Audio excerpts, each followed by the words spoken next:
പ്രാർത്ഥിക്കുന്നു. ഈശോയുടെ എല്ലാ വിഷയങ്ങളെയും അമ്മയുടെ പരിശുദ്ധമായ മേൽനോട്ടമുണ്ടാകുവാൻ വേണ്ടി പ്രാർത്ഥിക്കുന്നു. അഭിഷേകമാക്കി മാറ്റുവാൻ പ്രാർത്ഥിക്കുന്നു. വൻ വിജയമാക്കി മാറ്റണമേ എന്ന് പ്രാർത്ഥിക്കുന്നു. ഹല്ലേലൂയ.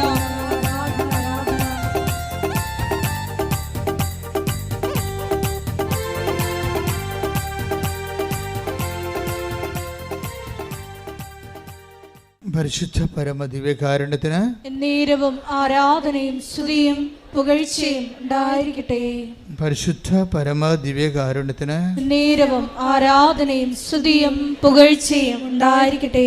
ഏറ്റു പ്രാർത്ഥി. കർത്താവായ ദൈവമേ, കർത്താവായ ദൈവമേ, ഈ സുപ്രഭാതത്തിലെ അങ്ങയുടെ തിരുസന്നിധിയിൽ അങ്ങയുടെ പരിശുദ്ധ അമ്മയുടെ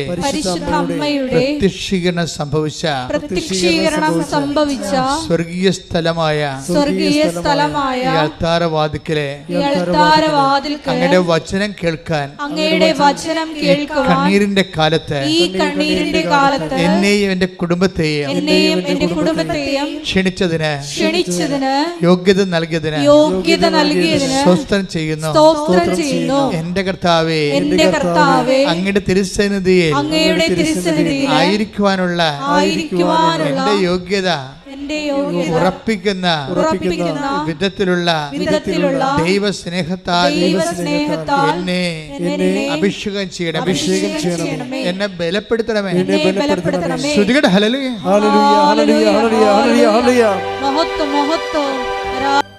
എൻ്റെ പ്രിയപ്പെട്ടവരെ, എല്ലാത്തിനും ഒരു മരിങ്ങുണ്ട്. മരിങ്ങെന്ന് പറയുന്നത് ആലപ്പുഴ ഭാഷയാണെന്ന് തോന്നണം. അതായത് എല്ലാ വിഷയങ്ങളും ഒക്കെ നമുക്ക് ചെയ്യുന്നതിന് അനായാസമായിട്ട് ചെയ്യുന്നതിനുള്ള ഒരു പ്രവർത്തന പരിചയ നൈപുണ്യത്തിനാണ് ഈ മരിങ്ങെന്ന് പറയുന്നത്. ആരാധനയ്ക്കും ദൈവത്തിൻ്റെ കൂടെ ജീവിക്കുന്നതിനും ഒക്കെ ഒരു മരിങ്ങുണ്ട്. ചിലർക്കത് വളരെ ഈസിയാണ്. ചിലർക്കെന്ന് പറയണത്, വചനം പറയണത് ബലം പ്രാപിച്ചവർക്കെന്നാണ് പറയണത്. കർത്താവ് ഉപയോഗിച്ചിട്ടുള്ള വചനങ്ങളെ ഞാൻ എപ്പോഴും വളരെ ശ്രദ്ധയോടെ വീക്ഷിച്ചിട്ടുണ്ട്. കർത്താവ് തൻ്റെ ഐഹിക ജീവിതകാലത്ത് എടുത്തു പെരുമാറിയിട്ടുള്ള വചനങ്ങളുണ്ട്. അതിലൊന്നാണ് ബലം. നമുക്ക് ഈശോ എന്ന് പറഞ്ഞ് നമുക്ക് ബലം പ്രാപിക്കാൻ പറ്റും. ബലത്തിനുള്ള പ്രത്യേകത ബലം നമുക്ക് പ്രാപിക്കാൻ പറ്റുമെന്നുള്ളതാണ്. അങ്ങനെ കുറേ, അതായത് ഇപ്പോൾ സ്നേഹത്തിൻ്റെ പൂർണ്ണതയിലേക്ക് എത്തിച്ചേരാൻ എന്ന് പറയുമ്പോൾ അതിനുള്ളൊരു പൊട്ടൻസി, കുറേ ആധ്യാത്മിക സാധ്യതകൾ വചനം നമ്മുടെ മുമ്പിൽ തുറന്നിടുന്നുണ്ട്. ആ ദൈവസ്നേഹത്തിൻ്റെ പൂർണ്ണതയിൽ എത്തിച്ചേരാൻ എന്ന് വെച്ച് കഴിഞ്ഞാൽ ഇറ്റ് ഈസ് പോസിബിൾ എന്നതിൻ്റെ അർത്ഥം. അങ്ങനെ സാധിക്കുമെന്നാണ്. പലപ്പോഴും ഈ ആധ്യാത്മികതയ്ക്ക് പറ്റുന്ന ഒരു അബദ്ധം, ഇതൊരു ബാലികേറ മലയായിട്ട് അനാദികാലം മുതൽ ഇത് കൈകാര്യം ചെയ്തവർ എപ്പോഴും ആധ്യാത്മികതയെ ഒരു ബാലികേറ മലയായിട്ട് ഇങ്ങനെ ആർക്കും പ്രാപിക്കാൻ പറ്റാത്ത രീതി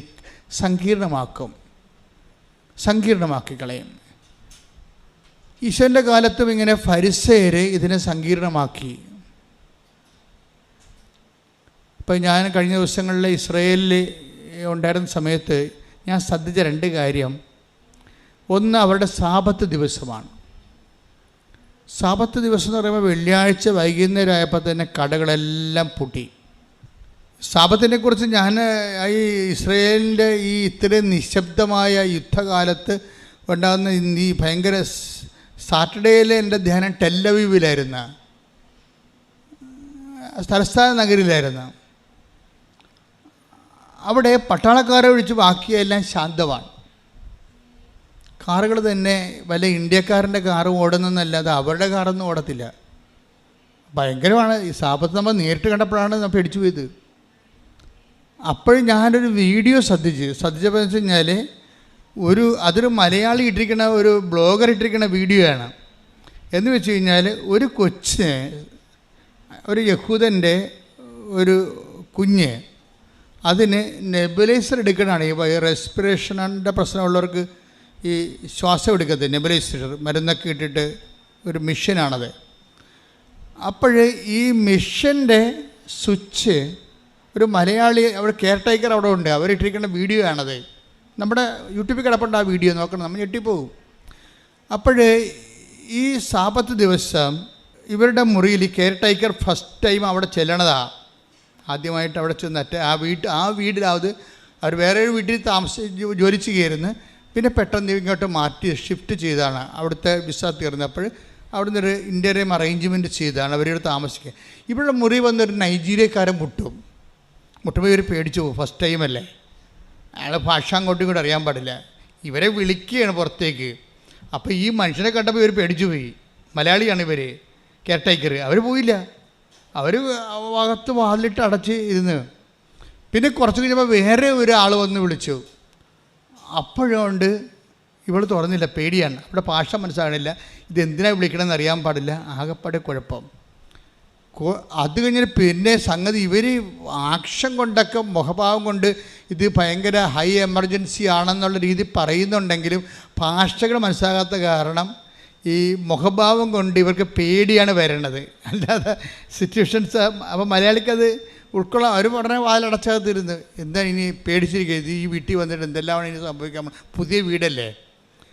കുറച്ച് കഴിഞ്ഞപ്പോൾ അവരുടെ വീട്ടുടമസ്ഥൻ ഇങ്ങോട്ട് വന്ന് വാതിലിട്ട് ചവിട്ടിയാൾ അത്രയും പ്രഷർ ചെയ്തപ്പോൾ ഇവർ തുറന്നപ്പോൾ ഇയാൾ ഇന്നലെ കണ്ട വീട്ടുടമസ്ഥനാണ്. അയാളുടനെ ഇവരുടെ കയ്യെ കയറി പിടിച്ച് വലിച്ചുകൊണ്ട് പോയി. അതുപോലെ വൈരാഗ്യത്തിലല്ല, ആ ഒരു സിറ്റുവേഷൻസ് എമർജൻസി ആയതുകൊണ്ട് ആ രീതി പിടിച്ചുകൊണ്ട് പോയി. അപ്പോൾ ഇയാൾ കുറേ പോയി. ചെന്നപ്പോൾ പ്രശ്നമൊന്നുമില്ല. ചെന്നപ്പോൾ എന്താ വെച്ച് കഴിഞ്ഞാൽ ഒരു നെബുലൈസറിൻ്റെ സ്വിച്ച്, നെബുലൈസർ മരുന്നൊക്കെ ഇട്ട് അവർ വെച്ചിരിക്കുകയാണ്, പ്ലഗ് കുത്തി വെച്ചിരിക്കുകയാണ്. പക്ഷേ സ്വിച്ച് ഇടാൻ പറ്റത്തില്ല. അതിന് ഇയാൾ ഇവിടെ സ്വിച്ച് ഇടാൻ വേണ്ടി സ്വിച്ച് ഇട്ട് കഴിഞ്ഞാൽ സാപത്ത് ലംഘനമാണ്. മനസ്സിലായില്ലേ? നിങ്ങൾ നോക്കിയോ, സാപത്ത് നമ്പർ നിങ്ങളുടെ ഈ യൂട്യൂബിൽ ആ വീഡിയോ കിടപ്പുണ്ട്. സ്വിച്ച് ഇട്ട് കഴിഞ്ഞ് എന്നിട്ട് ഈ മലയാളി ലേഡിക്ക് സാപത്തില്ലല്ലോ, അവരെ വിളിച്ചുകൊണ്ട് പോയി കുഞ്ഞിൻ്റെ വായിൽ വെച്ചിരിക്കുന്ന ഈ മൗത്ത് പീസിൽ ഈ മോട്ടർ ബേസ്ഡ് ആയിട്ടുള്ള ആ മരുന്ന് കയറാൻ വേണ്ടി സ്വിച്ച് ഇടാൻ വേണ്ടി വിളിച്ചുകൊണ്ട് പോയതാണ്. സ്വിച്ച് ഇട്ട് കഴിഞ്ഞാൽ സാപത്ത് ലംഘിക്കും. ഭയങ്കരമാണ്. ഇവരെ പിടിച്ചുകൊണ്ടാണ് പോയത്, അത് വേറെ വിഷയം. പക്ഷേ ആ ഒരു വർക്ക് ഇറ്റ്സെൽഫ് സാപത്ത് ലംഘനമാണ്. അപ്പോൾ ഞാൻ ഓർക്കണേ, കർത്താവിൻ്റെ കാലത്ത് ഇത്രയും പ്രശ്നമില്ലായിരുന്നു. കർത്താവിൻ്റെ കാലത്ത് ഒരു ചെരുപ്പിൻ്റെ വള്ളിയൊക്കെ പൊട്ടിയാൽ മാത്രമേ ആ യഹൂദൻ അവിടെ നിൽക്കും. ചെരുപ്പിൻ്റെ നടക്കുന്ന യാത്രയിൽ ചെരുപ്പിൻ്റെ വള്ളി പൊട്ടിക്കഴിഞ്ഞാൽ യഹൂദൻ അവിടെ നിൽക്കും. എന്തിനാണ്? സൂര്യാസ്തമയം വരെ അവിടെ നിൽക്കും. ചെരുപ്പ് കളയത്തില്ല അവൻ. ഭയങ്കര സാധനം. നമ്മളൊക്കെ മലയാളിയാണെങ്കിൽ ചെരുപ്പ് പറഞ്ഞ് ദൂരെ കഴിഞ്ഞാൽ പോകും. ആ കളയത്തില്ല, ഒരു സാധനം നഷ്ടപ്പെടുത്തത്തില്ല, അവിടെ നിൽക്കും. അവിടെ നിന്നിട്ട് സൂര്യാസ്തമയം ആയി കഴിയുമ്പോൾ സാപത്ത് ഫ്രീ ആയില്ലേ, അപ്പം പിന്നെ കൈകൊണ്ട് ചെരുപ്പ് പൊക്കുമ്പോൾ ചുമടെടുത്തുന്നായി. ചെരുപ്പ് പൊക്കുമ്പോൾ ചുമടെടുത്തെന്നല്ലേ, അപ്പോൾ അത് സാപത്ത് ലംഘനമാണ്. അതുകൊണ്ട് ചെരുപ്പ് കളയാതിരിക്കാൻ വേണ്ടി ആ പാവപ്പെട്ടൻ അവിടെ നിൽക്കും. അത്രയും സീരിയസ് ആണ് സംഭവം. അപ്പോൾ കർത്താവിൻ്റെ കാലത്ത് സ്പിരിച്വാലിറ്റി ഭയങ്കര ഒരു ബാലികേറ മലയായിട്ട് വരും. ഇതൊക്കെ പാലിക്കാൻ ആർക്ക് പറ്റും?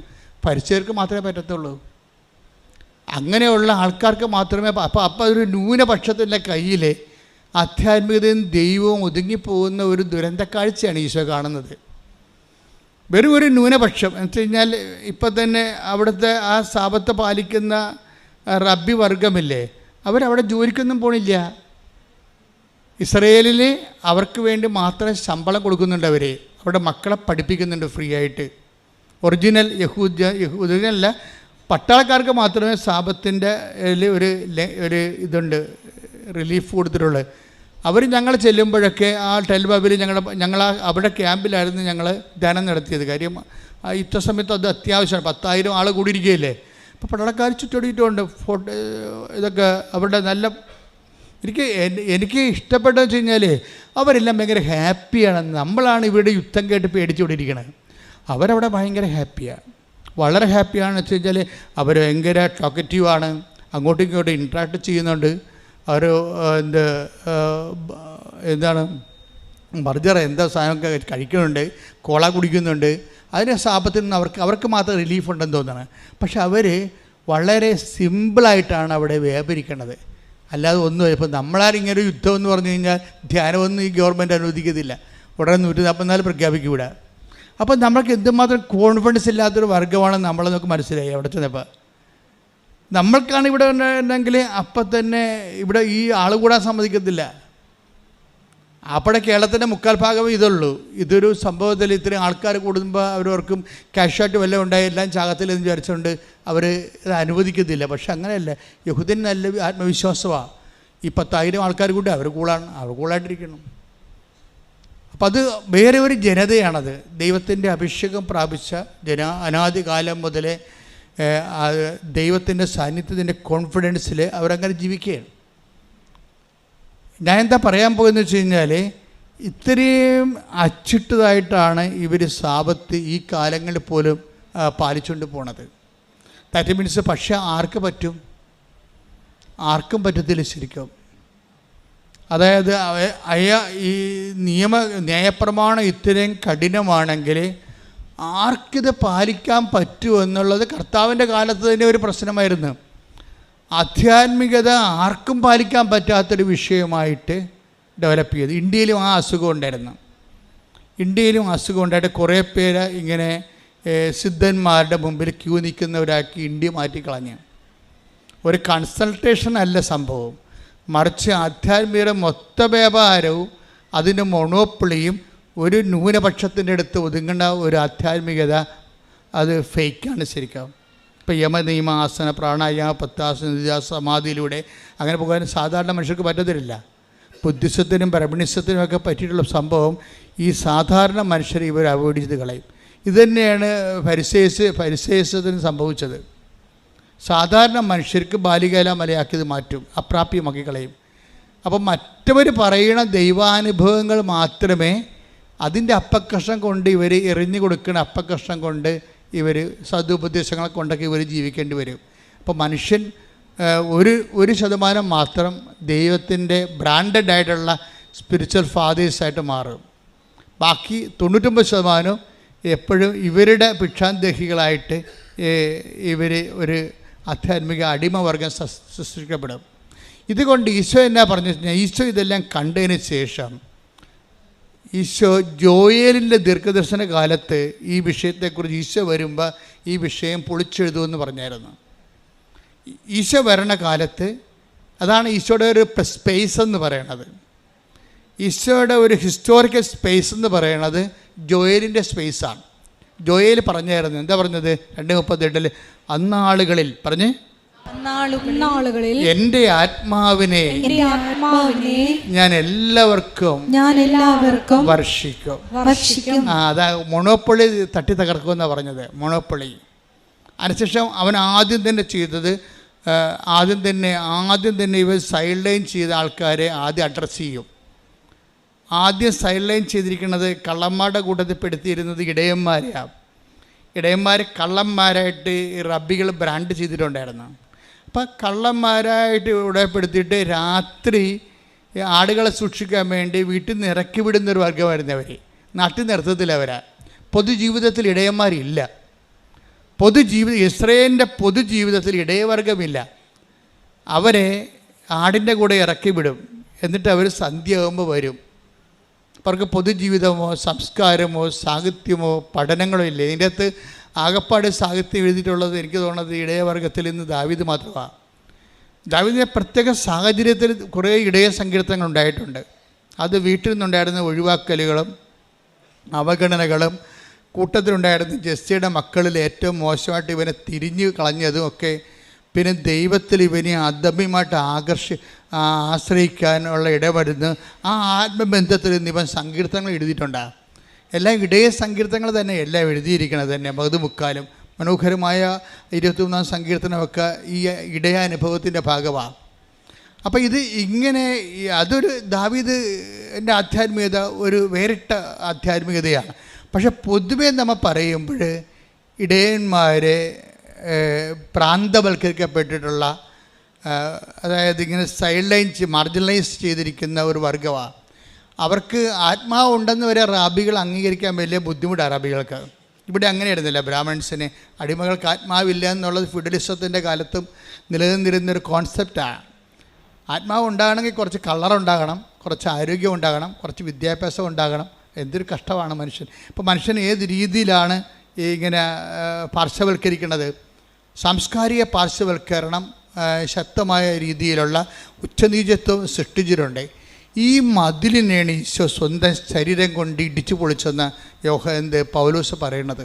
എല്ലാത്തിനെയും ഇങ്ങനെ മനുഷ്യനെ അസ്പർശ്യമാക്കാൻ വേണ്ടി കെട്ടിയുയർത്തിയിട്ടുള്ള സാംസ്കാരിക മതിലുകൾ, പിന്നെ അപ്പാർത്തീഡിൻ്റെ മതിലുകൾ, വർഗ വിശ്വാസഭേദത്തിൻ്റെ മതിലുകളെ എല്ലാത്തിനും ഈശോ അതിനെല്ലാം പരിഹാരം ചെയ്തുകൊണ്ട്, ശരീരത്തിൽ പരിഹാരം ചെയ്തുകൊണ്ട്, ശരീരത്തിൽ മരിച്ച് ശരീരത്തിൽ ഉയർത്തെഴുന്നേറ്റുകൊണ്ട് ഇത് ആധ്യാത്മികത മുഴുവനും അവൻ്റെ നാമത്തിൽ ആശ്രയിക്കുന്ന ആർക്കും സൗജന്യമായിട്ട് കിട്ടാൻ പറ്റുന്ന രീതിയിൽ ഈശോ വിപ്ലവകരമായൊരു മാറ്റം ഈ മേഖലയിൽ ഉണ്ടാക്കിയെടുത്തുകൊണ്ട് തന്നെയാണ് അവൻ എന്നും സ്തുതിക്കപ്പെടേണ്ടവനായി മാറണത്. സ്തുതിക്കട്ടെ. ഹല്ലേലൂയ. 14:15 കാരണം അവൻ നമ്മുടെ സമാധാനമാണ്. ഇരുകൂട്ടരെയും അവൻ ഒന്നിപ്പിക്കുകയും ശത്രുതയുടെ മതിലുകൾ തകർക്കുകയും ചെയ്തു. കൽപ്പനകളുടെയും ചട്ടങ്ങളുടെയും ആധിപത്യം അവൻ തന്റെ ശരീരത്തിലൂടെ ഇല്ലാതാക്കി.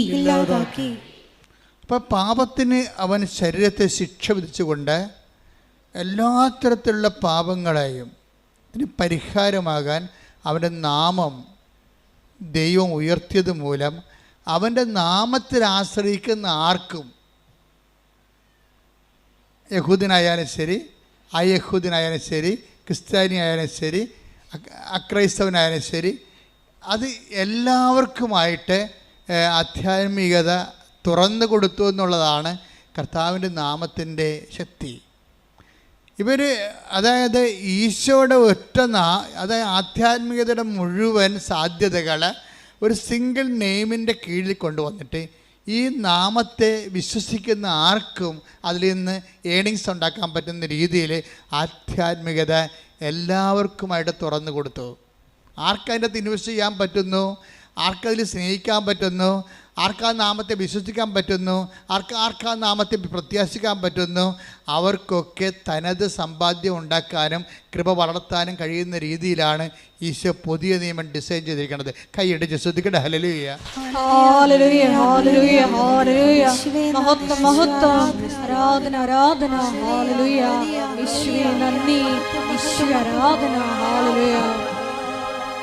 അതുകൊണ്ടാണ് യോഹന്നാൻ പറയണത്, അവൻ്റെ നാമത്തിൽ പറഞ്ഞേ, അവന്റെ നാമത്തിൽ വിശ്വസിക്കുന്നവർക്കെല്ലാം അതാണ്. പക്ഷേ ഇത് കണ്ടേ, ഇത് സർവ്വജനീനമായിപ്പോയി. ഇത് പറഞ്ഞേ, യോഹന്നാൻ 1:12 വായിച്ചേ. തന്നെ സ്വീകരിച്ചവർക്കെല്ലാം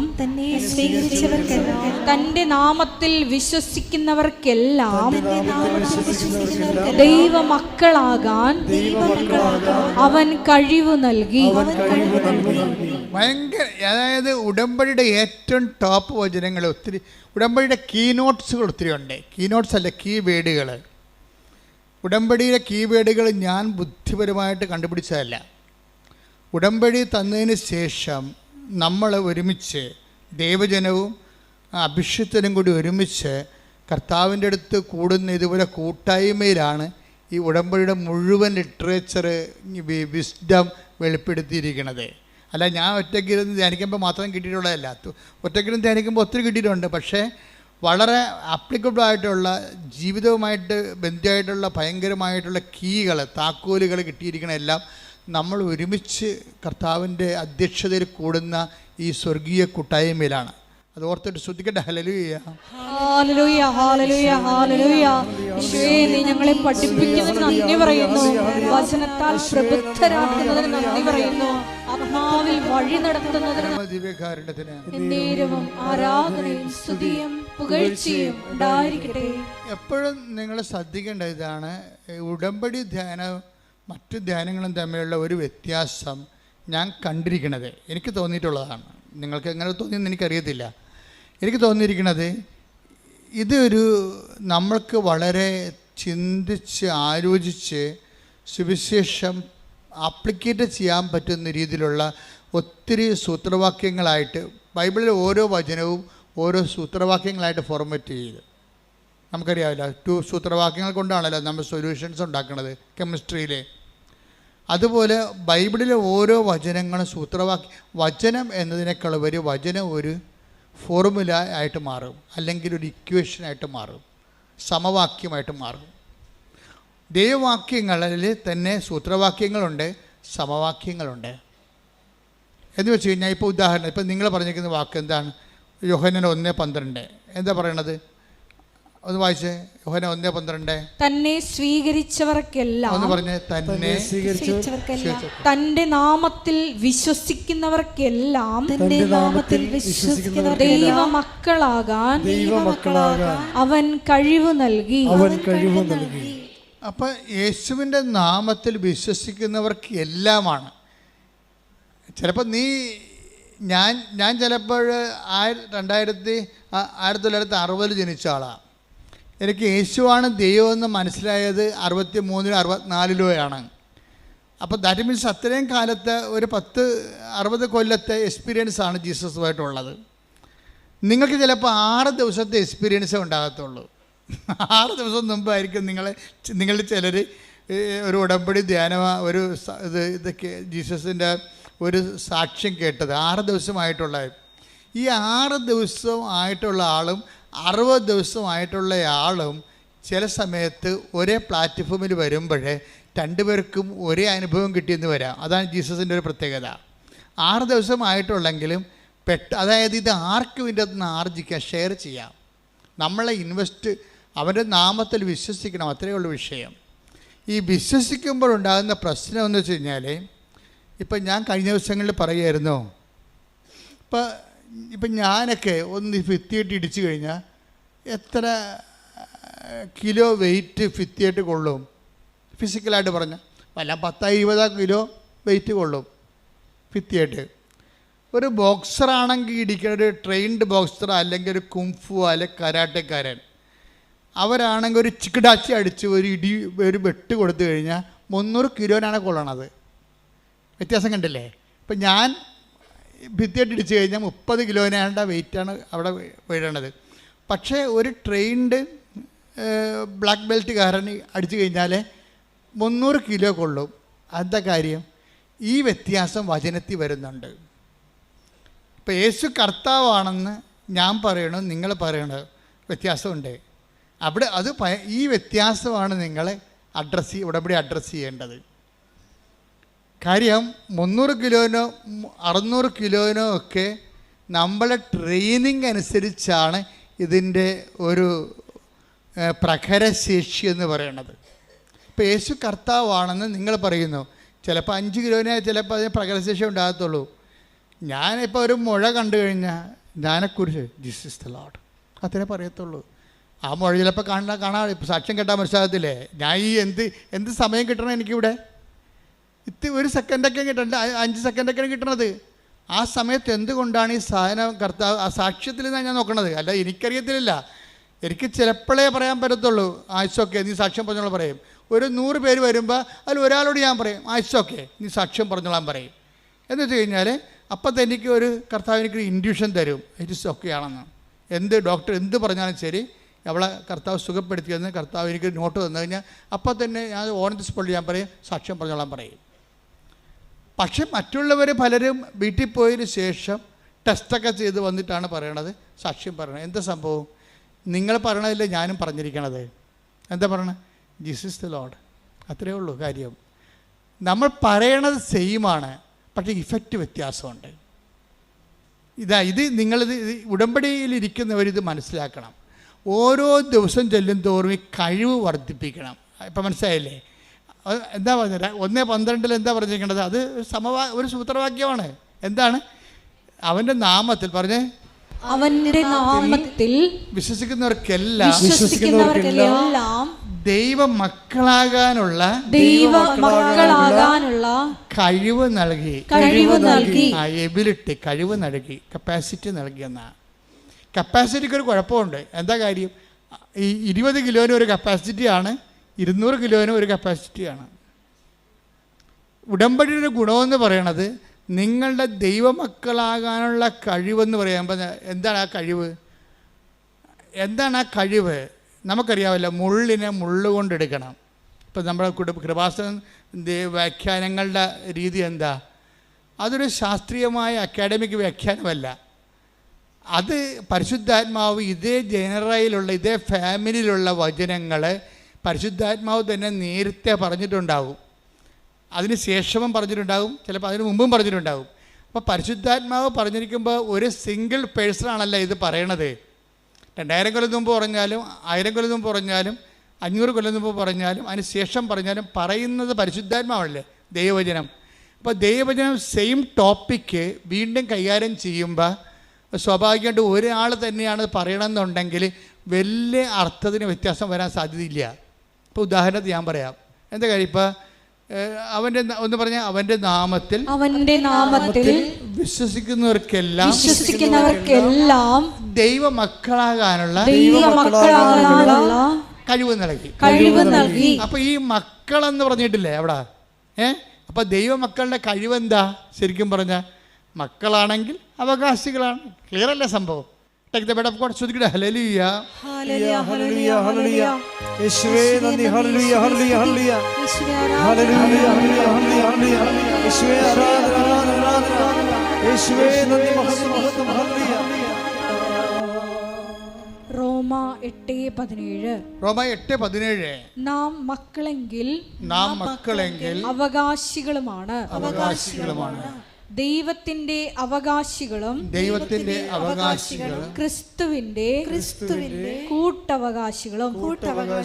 ഇപ്പൊ അവകാശം പ്രാപിക്കുന്നതിന് വേണ്ടി എന്താ ചെയ്തിരിക്കണത്? നമ്മൾ ഇൻവെസ്റ്റ് ചെയ്യണത് എന്താണ്? അവൻ്റെ നാമത്തിലുള്ള വിശ്വാസമാണ്. നമുക്കറിയാമല്ലോ, ഈ ഉടമ്പടി വരുമ്പോൾ എല്ലാം വാഗ്ദാനങ്ങളാണ്. വാഗ്ദാനങ്ങളെല്ലാം അവകാശങ്ങളാണ്. ശരിക്കും എല്ലാ വാഗ്ദാനങ്ങളും ദൈവം നമുക്ക് അവകാശമല്ലെങ്കിൽ ദൈവം വാഗ്ദാനമാക്കത്തില്ലത്. ഈ അവകാശം നമ്മൾ പ്രാപിക്കണത് അവകാശത്തിൻ്റെ സമാന്തര വചനമോ അല്ല തത്സമ വചനമെന്ന് പറയണത് വാഗ്ദാനമാണ്. എബ്രഹാം പ്രാപിച്ചത് അവകാശമാണെന്നെങ്കിൽ അത് വാഗ്ദാനം കൂടിയാണ് ശരിക്കും പറഞ്ഞാൽ. അപ്പോൾ വാക്കിൻ്റെ ഉള്ളിലെല്ലാം നമ്മുടെ അവകാശങ്ങളുണ്ട്. അവകാശങ്ങളെ പ്രാപിക്കാൻ വേണ്ടി നമ്മളെന്താ ചെയ്യണത്? നമ്മൾ സമരമല്ല ചെയ്യണത് അവകാശങ്ങൾ പ്രാപിക്കാൻ. നമ്മൾ എന്നാ ചെയ്യണത്? നമ്മൾ അതിൽ വിശ്വസിക്കും. ഈ വിശ്വാസമാണ് പ്രോബ്ലം. വിശ്വാസത്തിലേക്ക് വരുമ്പോൾ ഇത് ഡിഫർ ചെയ്തുകൊണ്ടേയിരിക്കും. വിശ്വാസത്തിൽ വരുമ്പോൾ എന്താ പ്രശ്നം വെച്ച് കഴിഞ്ഞാൽ വിശ്വാസം ഇതിൽ വരുമ്പോൾ ഭയങ്കര ഡിഫറൻസ് വരും. വിശ്വാസം ഇങ്ങനെ എല്ലാവർക്കും ഒരേ വിശ്വാസമല്ല. ഇപ്പോൾ 60 കൊല്ലമായി നിങ്ങൾ ജീവിച്ചിട്ടുണ്ടെങ്കിലും ചിലപ്പോൾ നിങ്ങൾക്ക് 6ാം ക്ലാസ്സുകാരുടെ വിശ്വാസം ഉണ്ടാകത്തുള്ളൂ. ചിലപ്പോൾ 6ാം ക്ലാസ്സുകാർക്ക് 60 വയസ്സുകാരുടെ വിശ്വാസം ഉണ്ടാകും. ഈ വിശ്വാസത്തിൻ്റെ അടുത്തുള്ള പ്രോബ്ലം എന്ന് വെച്ച് കഴിഞ്ഞാൽ അതെല്ലാം പേഴ്സണലാണ് വിഷയം. മനസ്സിലായി? ആരാണ് ഏത് ഇപ്പം ഓരോ വ്യക്തിഗതമായിട്ട് വിശ്വാസം ഒരു ശരിക്കും പറഞ്ഞാൽ സബ്ജക്റ്റീവായിട്ടുള്ളൊരു കേസാണ്. അതിൻ്റെ അകത്ത് ഇൻവെസ്റ്റ് ചെയ്യണതായി. ഇപ്പം ഞാൻ കഴിഞ്ഞ ദിവസങ്ങളിലെ ഗീതാകുമാരി എന്നും പറഞ്ഞ് ഗീതാകുമാരി കൊല്ലത്തെ ചാവറയിലുള്ള ഗീതാകുമാരിയുടെ സാക്ഷ്യം നല്ലൊരു സാക്ഷ്യമാണ്. ഗീതാകുമാരിയുടെ പ്രശ്നം എന്ന് വെച്ച് കഴിഞ്ഞാൽ ഗീതാകുമാരി ഒരു ഗതിയും പരഗതിയും ഇല്ലാതൊരു കാലത്താണ് കർത്താവിനെ കണ്ടുമുട്ടുന്നത്. എന്ന് വെച്ച് കഴിഞ്ഞാൽ അവൾക്ക് കടങ്ങളെന്ന് വെച്ച് കഴിഞ്ഞാൽ ആദ്യം UK പോകാൻ നോക്കി. UK കഴിഞ്ഞപ്പോൾ പിന്നീട് സൗത്ത് കൊറിയയിൽ പോകാൻ വേണ്ടി ആ കാശ് കൊണ്ട് ഏജൻറ്റ് പോയി. UK പോകാനുള്ള കാശ് കൊടുത്തിട്ട് പിന്നെ അവിടെ ഒരു അറിവില്ലാതെയായി. അങ്ങനെ ഉണ്ടായിരുന്ന കാശെല്ലാം ഇങ്ങനെ മറ്റു കണ്ടവൻ്റെ കയ്യിൽ അന്യാധീനപ്പെട്ടു പോയി. അപ്പോൾ ഇതുപോലെ പോയി കുടുംബത്തിൽ കടമായി. ആ സമയത്താണ് ഇവളൊരു സാക്ഷ്യം കേൾക്കണത്. അപ്പോൾ സാക്ഷ്യം കേൾക്കണ സമയമായപ്പോൾ തന്നെ ആൾ ഒരു ബിഗ് സീറോ ആയിപ്പോയി. ഗതിയില്ലാത്ത അവസ്ഥയായി. കാശെല്ലാം പോയി. ഈ ലോൺ എടുത്തും കടം മേടിച്ചുമൊക്കെ ചെയ്തിരിക്കണ കാരണം ഇവർക്ക് വരുമാനമില്ല. ഭർത്താവിൻ്റെ ജോലി പോയി, ഭാര്യയുടെ ജോലി പോയി, കുടുംബം കടത്തിലായി. അപ്പം അങ്ങനെ വന്നപ്പോൾ സാക്ഷ്യം കേട്ട് വന്നപ്പോൾ അവർക്ക് മനസ്സിലായി ഉടമ്പടി എടുത്താൽ മാതാവ് ഏത് കണ്ടീഷനിലും അവരെ സഹായിക്കുമെന്ന് മനസ്സിലായി. പക്ഷേ ഇങ്ങനെ മനസ്സിലായി കഴിയുമ്പോൾ ഇതിപ്പോൾ എല്ലാവർക്കും മനസ്സിലാകണതാണ്. 10 പേര് കൃപാസനം പത്രം വായിച്ചാൽ അതിൽ 6 പേർക്കും അത് മനസ്സിലാകും. മാതാവിൻ്റെ അടുത്ത് വന്നാൽ കുടുംബം രക്ഷപ്പെടും. കാര്യം എന്താണ്? ആയിരക്കണക്കിന് ആൾക്കാരുടെ സാക്ഷ്യം യൂട്യൂബിൽ ചെല്ലുമ്പോൾ കാണാൻ പറ്റും. അതെല്ലാം നമ്മളുടെ ജീവിത പ്രശ്നങ്ങൾ തന്നെയാണ് ഇവിടെ കൈകാര്യം ചെയ്യേണ്ടത്. അതുകൊണ്ട് ആൾക്കാർക്കെല്ലാം വിശ്വാസമാണ്. അപ്പോൾ ഈ ദൈവം, ഈ വിഷയം നമുക്കും ഉണ്ടല്ലോ, അത് കാരണം നമ്മളെയും ദൈവം സഹായിക്കും. അതിനെന്ത് ചെയ്യണമെന്ന് തിരക്കുമ്പോൾ ഇവിടെ വരുമ്പോൾ അവർക്ക് മനസ്സിലാവും ഉടമ്പടി എടുത്താൽ മതിയെന്ന് പറയും. അപ്പോൾ അങ്ങനെ ആൾക്കാർ ഉടമ്പടി എടുക്കും. ഉടമ്പടി എടുക്കുന്നതിൽ കുഴപ്പമൊന്നുമില്ല. പക്ഷേ ഇതിൻ്റെ എക്സിക്യൂഷൻ ലെവലിലാണ് പ്രശ്നം വന്നത്. എന്താ ഇത് ഉടമ്പടി നമ്മൾ പ്രാവർത്തികമാക്കത്തില്ലേ, അത് ഓരോരുത്തരുടെയും വിശ്വാസം പോലെ ഇരിക്കും. ഓരോരുത്തരുടെയും വിശ്വാസം പോലെ ഇരിക്കും. ഇപ്പം ഗീതാകുമാരിക്കെന്ന് വെച്ച് കഴിഞ്ഞാൽ ഒരു അഭിഷേക വിശ്വാസവും നമ്മൾ പറയും. എന്ന് വെച്ച് കഴിഞ്ഞാൽ നമുക്കൊരു ഡൗട്ട് അടിക്കത്തില്ല, സംശയം തോന്നത്തില്ല. എല്ലാ വിഷയങ്ങളും ഇപ്പോൾ ചെറിയ വിശ്വാസം വലിയ വിശ്വാസം കണ്ടിട്ട് അനോയിൻറ്റഡ് ഫെയ്ത്ത് എന്ന് പറഞ്ഞൊരു റെലവുണ്ട്. അവിടെ വന്നു കഴിഞ്ഞാൽ പിന്നെ നമുക്ക് ഡൗട്ട് തോന്നത്തില്ല. ഇപ്പം ചില ആൾക്കാരോട് പറയത്തില്ലേ, നീ വിഷമിക്കണ്ടടി, അടുത്ത പ്രാവശ്യം വരുമ്പോൾ നീ ഭർത്താവിനെ കൂട്ടിക്കൊണ്ട് വരും. അപ്പോൾ എനിക്ക് ഞാൻ ചിലപ്പോൾ തോന്നിയതായിരിക്കുമോ, അങ്ങനെ വരുമോ, വന്നില്ല പിന്നെ അവളുടെ വിശ്വാസം പോകത്തില്ലേ, അങ്ങനെ എനിക്ക് ഡൗട്ട് അടിക്കത്തില്ല.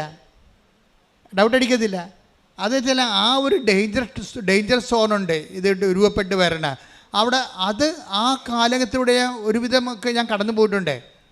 അപ്പം അങ്ങനെ കുറച്ച് കഴിയുമ്പോൾ നിങ്ങളുടെ വിശ്വാസം എപ്പോഴും അനോയിൻറ്റഡ് ഫെയ്ത്ത് ആകാൻ നോക്കണം. അനോയിൻറ്റഡ് ഫെയ്ത്തിൻ്റെ ഫുൾ എമൗണ്ട് മുടക്കുന്നത് ദൈവമാണ് ശരിക്കും. അങ്ങനൊരു വിശ്വാസം കിട്ടിക്കഴിഞ്ഞാൽ പിന്നെ നമ്മൾ ആരെങ്കിലുമൊക്കെ തോന്നിയ മാസം, ഇപ്പം നിങ്ങൾക്ക് എന്താ പറ്റണമെന്ന് വെച്ച് കഴിഞ്ഞാൽ, ഇപ്പം ഗീതാകുമാരിയോട് പറയും, ഇടി എല്ലാ ദിവസവും അവൾ വരും ഇവിടെ, എല്ലാ ആഴ്ചയിലും വരും ഇവിടെ. നമ്മൾ കണ്ടിട്ടില്ല. ഞാനിവരെ കാണുന്നത് കൽക്കട്ടയെ വെച്ചാണ് കാണുന്നത്. കൽക്കട്ടയെ വെച്ച് കാണാൻ കാര്യം, ഇവള് ഭർത്താവും കൂടി കൽക്കട്ടയിലുണ്ട്. എനിക്കറിയത്തില്ല. അപ്പോൾ ഞാനടപ്പം കൽക്കട്ടയിലുണ്ട് കഴിഞ്ഞ മാസം, സെപ്റ്റംബർ മാസം ആദ്യവാരം. അപ്പോൾ അവൾക്ക് ഭയങ്കര 2 പേര് US വിസയുടെ ബയോമെട്രിക്സിന് വന്നിരിക്കുകയാണ് അവിടെ കൽക്കട്ടയിൽ. എങ്ങനെ പോന്നിരിക്കണമെന്ന് അറിയാമോ ഈ കക്ഷികൾ? പോന്നിരിക്കണ വീട് വിറ്റൊരാളിന്. കാര്യം UK പോകാൻ വേണ്ടി കാശ് കൊടുത്താൽ കിട്ടിയിട്ടില്ല. പിന്നെ സൗത്ത് കൊറിയയിൽ പോകാൻ വേണ്ടി കാശ് കൊടുത്താൽ കിട്ടിയിട്ടില്ല. അതിൻ്റെ ഇൻട്രസ്റ്റ് എല്ലാം കൂടിയിട്ട് വീട് വിറ്റതിനേക്കാൾ കൂടുതലായി കടം. അപ്പോൾ ഒന്നും കിട്ടാനില്ല. അപ്പോൾ കൊടുത്തിട്ട് അവർ സാധനങ്ങൾ മേടിക്കാതെ സാധനങ്ങൾ മാറ്റാതെ അവർ ഇറങ്ങിയിരിക്കുകയാണ്. വീട്ടിൽ ഇറങ്ങി എവിടെ പോയിരിക്കുകയാണ്? കൽക്കട്ടയിൽ ബയോമെട്രിക്സിന് പോയിരിക്കുക, US ഇൻ്റർവ്യൂവിൻ്റെ ബയോമെട്രിക്സിന്. അത് കിട്ടുകയോ ഇല്ല എന്നൊക്കെ ഒരു പിടിയില്ല. കാര്യം ഈ UK ഇൻ്റർവ്യൂ ഒക്കെ നടന്നതാണ്, പക്ഷേ കിട്ടിയില്ല. അപ്പോൾ അങ്ങനെ പല ആൾക്കാർ ഇവരെ കളിയാക്കാൻ തുടങ്ങി. ഈ ഇല്ലാത്ത കാശ് കടം മേടിച്ചൊക്കെയാണ് ഇവിടെ എല്ലാ ആഴ്ചയും വരുന്നുണ്ടല്ലോ അവർ. ഇല്ലാത്ത കാശ് കടം മേടിച്ചാൽ ഇവിടെ വരണത്. അപ്പോൾ എല്ലാവരും ഇപ്പോൾ നാട്ടുകാർ മാത്രമല്ല, ഭർത്താവും ചോദിക്കും, നീ കൃപാസനത്തിൽ പോയിട്ട് വല്ലതും കിട്ടിയാ? വെറുതെ കടം മേടിച്ച് പോയി, വെറുതെ കുടുംബം പിന്നെയും കടത്തിലാകുകയില്ല. അന്ന് അമ്മായിയമ്മയും ചോദിച്ചു, പിന്നെയും കടം മേടിച്ച് പോയി പിന്നെയും കടത്തിലാകുകയല്ലേ? ഭർത്താവും അവസാനം ചോദിച്ച്, ഇപ്പം മാതാവെല്ലാം തന്നാ? വെറുതെ. അപ്പോൾ അയാൾ തന്നെ തന്നെത്താൻ പറയും, വെറുതെ തന്നെത്താൻ പറയണപ്പോൾ ഇവർക്ക് ചങ്കലപ്പുണ്ടാകും ശരിക്കും. പക്ഷെ ചങ്കലപ്പുണ്ടെങ്കിലും ഇവൾ പറയണത്, എനിക്ക് എൻ്റെ മനസ്സിൽ അമ്മ പറയുന്നുണ്ട്, അമ്മ എന്തോ എനിക്ക് വേണ്ടി കരുതി വെച്ചിട്ടുണ്ട്, അതാണ് ഞാൻ ഇങ്ങനെ ചങ്കലപ്പില്ലാതെ. ഇതാണ് അഭിഷേക വിശ്വാസം എന്ന് പറയണത്. അതായത് ഇങ്ങനെ എല്ലാം തകർന്ന് തരിപ്പണമായി ഭർത്താവും അവളുടെ വിശ്വാസത്തെ കളിയാക്കുന്നു, അമ്മായിയമ്മയും കളിയാക്കുന്നു. നാട്ടുകാർ പറയും, കടം മേടിക്കാൻ ചെല്ലുമ്പോൾ മാതാവിനോട് ശനിയാഴ്ച പറയും, നാളെ ഞായറാഴ്ചയാണ്, അമ്മ എടുത്ത് പോകണം, എൻ്റെ അടുത്തൊന്നും ഇല്ല എന്ന് പറയും. ഇങ്ങനെ അമ്മയോട് തന്നെ, മാതാവിനോട് തന്നെ നേരിട്ട് പറയും, നാളെ ഞായറാഴ്ചയാണ്, അമ്മയടുത്ത് വരുന്ന ദിവസമാണ്, എൻ്റെ അടുത്തൊന്നുമില്ല. അതായത് കടമെടുത്താൽ മാത്രമേ വണ്ടിക്കാശ് കിട്ടത്തുള്ളൂ ഇവിടെ വരാൻ വേണ്ടി. പക്ഷെ അവൾ എങ്ങനെയെങ്കിലുമൊക്കെ അത് സംഘടിപ്പിച്ചെടുക്കുക, കിട്ടുകയൊക്കെ ചെയ്തിട്ട് അവൾ വരും, മുടങ്ങിയിട്ടില്ല. മുടങ്ങാത്തതിന് മുമ്പ് ഇവൾ പിന്നെ പറഞ്ഞൊരു വാക്കുണ്ട്, എനിക്ക് വണ്ടി എടുക്കുമ്പോൾ ഭയങ്കര ഹരമാണ്. പിന്നെ വണ്ടി ഓടിക്കാനുള്ള ത്രില്ലല്ലേ, വണ്ടി എടുത്താൽ പിന്നെ ഞാൻ നിർത്തത്തില്ല. എന്താ കാര്യം അറിയാമോ? വണ്ടി ഓടിച്ച അപ്പം തന്നെ ഞാൻ പ്രത്യക്ഷീകരണ പ്രാർത്ഥന തുടങ്ങും. എന്തുമാത്രം ദൂരത്ത് കൊണ്ടേ പത്രം കൊടുക്കാൻ പറ്റും, അപ്പോൾ എനിക്ക് സന്തോഷമാണ്. എന്താ കാര്യം? അത്രയും എനിക്ക് പ്രത്യക്ഷീകരണ പ്രാർത്ഥന ചൊല്ലാമല്ലോ എന്ന്. ഒരു മനുഷ്യൻ്റെ അനുഭവം കണ്ടില്ലേ? ഇവരൊക്കെ ഈ കഴിഞ്ഞ കാലങ്ങളിൽ വിശ്വാസത്തിലേക്ക് വന്ന ആൾക്കാരാണ്. അതിൻ്റെ കമൻറ്റ് വായിക്കണം താഴേക്കുള്ള, ഞാനും നടക്കുന്ന ക്രിസ്ത്യാനിയാണെന്നും പറഞ്ഞു. ഗീതാകുമാരൻ്റെ താഴെയുള്ള കമൻറ്റ് നോക്കണം, എൻ്റെ മകൾ ഞാനും ക്രിസ്ത്യാനിയാണല്ലോ എന്ന്. എന്ന് വെച്ച് കഴിഞ്ഞാൽ ക്രിസ്ത്യാനികളെ നാണിപ്പിച്ചുകൊണ്ട് വേറൊരു സമൂഹം ഇവിടെ ദൈവത്തെ അനുഭവിച്ചുകൊണ്ട് ഒരു പീഠത്തിന്മേൽ ഉയർത്തപ്പെട്ട വിളക്കായി ദൈവം ഉയർത്തിയിട്ടുണ്ട്.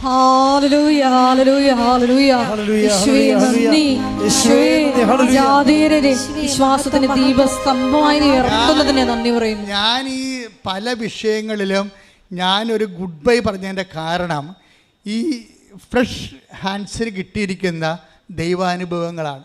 ഒരു തിയോളജി ഇല്ല, ഒരു കാറ്റഗിസം ഇല്ല, അവരെ ട്രെയിൻ ചെയ്യാൻ ആളില്ല.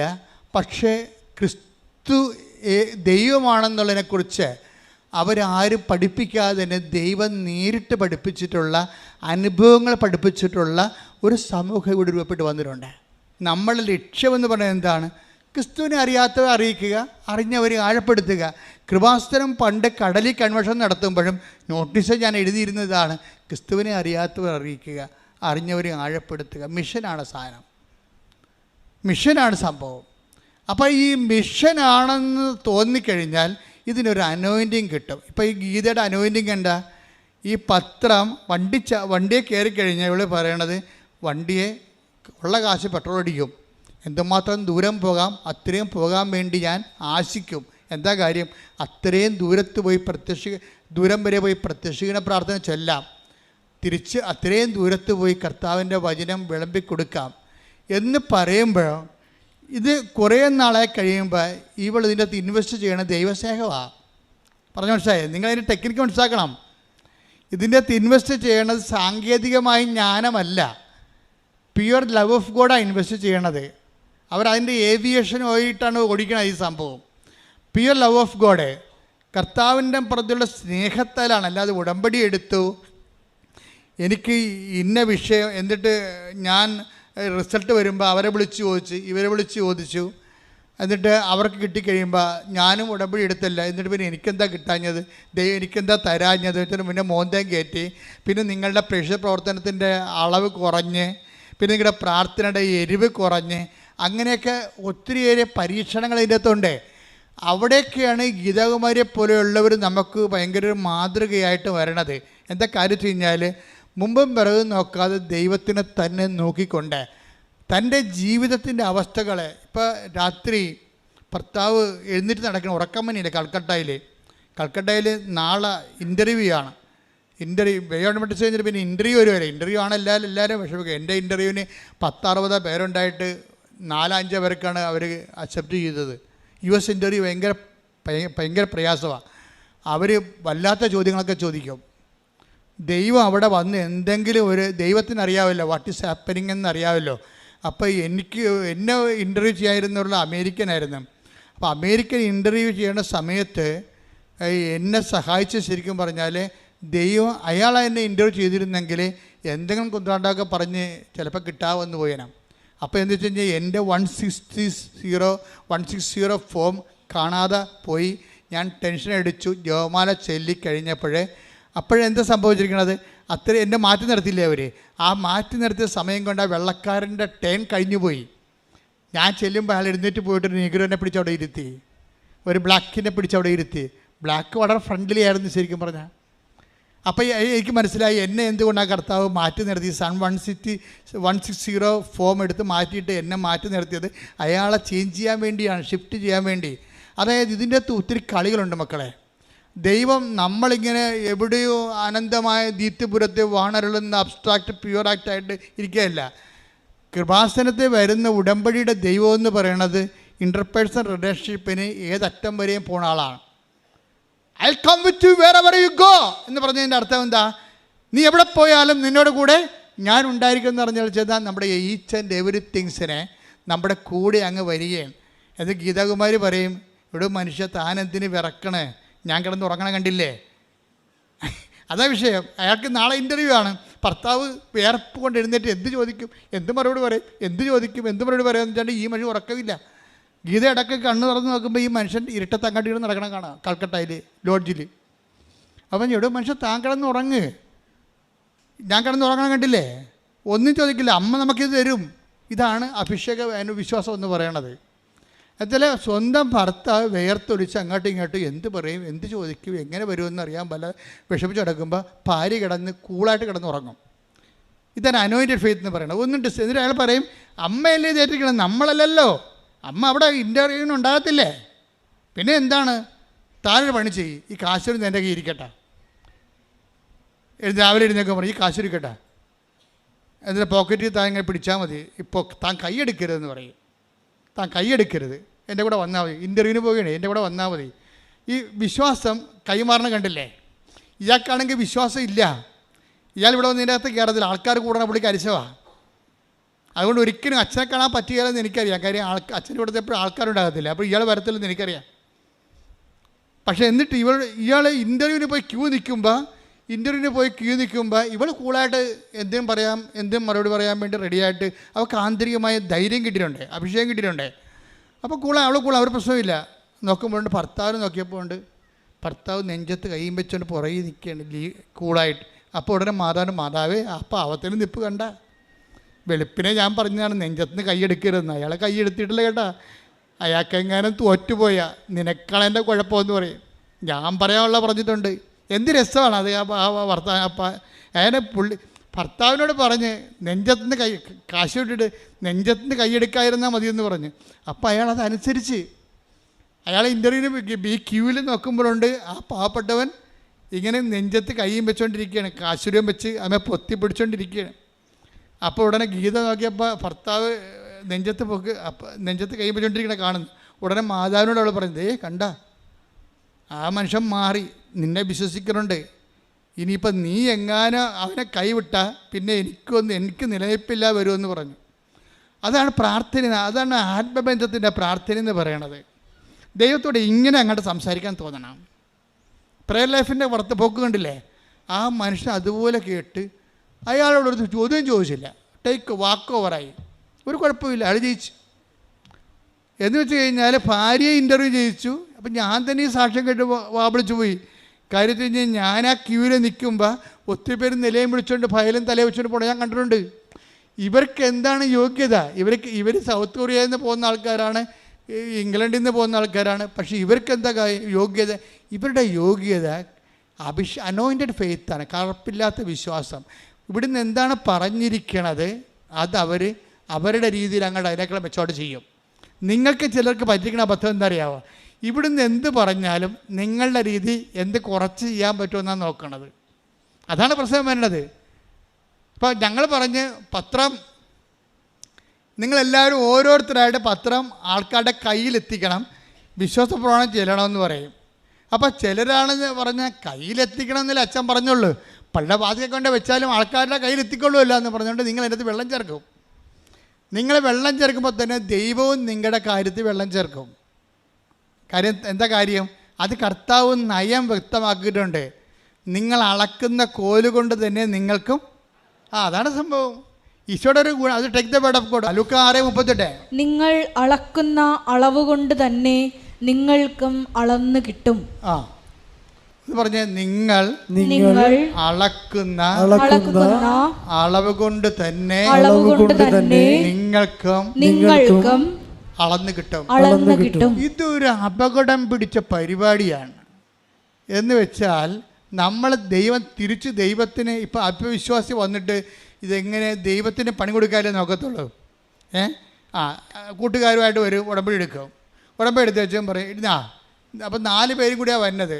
ആലപ്പുഴയും കാണാം, ബീച്ചിലും പോകാം, കാന്മാരിക്കുളത്തും പോകാം, ഹൗസ് ബോട്ടിലും പോകാം. ഉടമ്പടി എടുക്കാൻ പറഞ്ഞാൽ വരുന്നതേ. കൂട്ടുകാരിങ്ങനെ കിളയായിട്ടല്ല വരുന്നത്, ഒരാളിനാണ് ഉടമ്പടി എടുക്കേണ്ടത്. നീ എടുക്ക്, നമുക്ക് ആലപ്പുഴ പോകാമല്ല, അപ്പോൾ ബീച്ചിലും പോകാം, മരയിൽ ബീച്ചിലും പോകാം, എല്ലായിടത്തും പോകാം, ഉടമ്പടി എടുക്കാം. അങ്ങനെ ഉഴപ്പാൻ വേണ്ടി ഉടമ്പടിക്ക് കൂടെ വരുന്ന കൂട്ടുകാരുണ്ട്. അവരായിരിക്കും നിങ്ങളുടെ ശവം കുഴിച്ചിടാൻ പോണത്, ഒരു സംശയമില്ല. അവർ ഓരോ സമയത്ത് പറയുമ്പോൾ എന്തൊക്കെ അച്ഛൻ എന്ത് പറഞ്ഞിടി, അച്ഛൻ പറഞ്ഞു, അച്ഛനൊന്നും പറഞ്ഞില്ല, ഈ പത്രമെല്ലാം കൊടുക്കണമെന്ന് പറഞ്ഞു. അത് കുഴപ്പമില്ല, 4 ഞാൻ കൊടുക്കാം, 4 നീ കൊടുക്ക്, 4 അവൻ കൊടുക്കുമെന്ന് പറയും. കൂട്ടുകാരെല്ലാം കൂടെ അങ്ങോട്ട് ഇങ്ങോട്ട് ഷെയർ ചെയ്യും. തീർന്നില്ല പരിപാടി.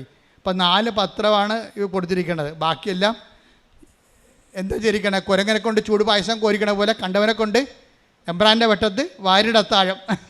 അതാണ് സാധനം. ഇത് വർക്കൗട്ട് ചെയ്യത്തില്ല.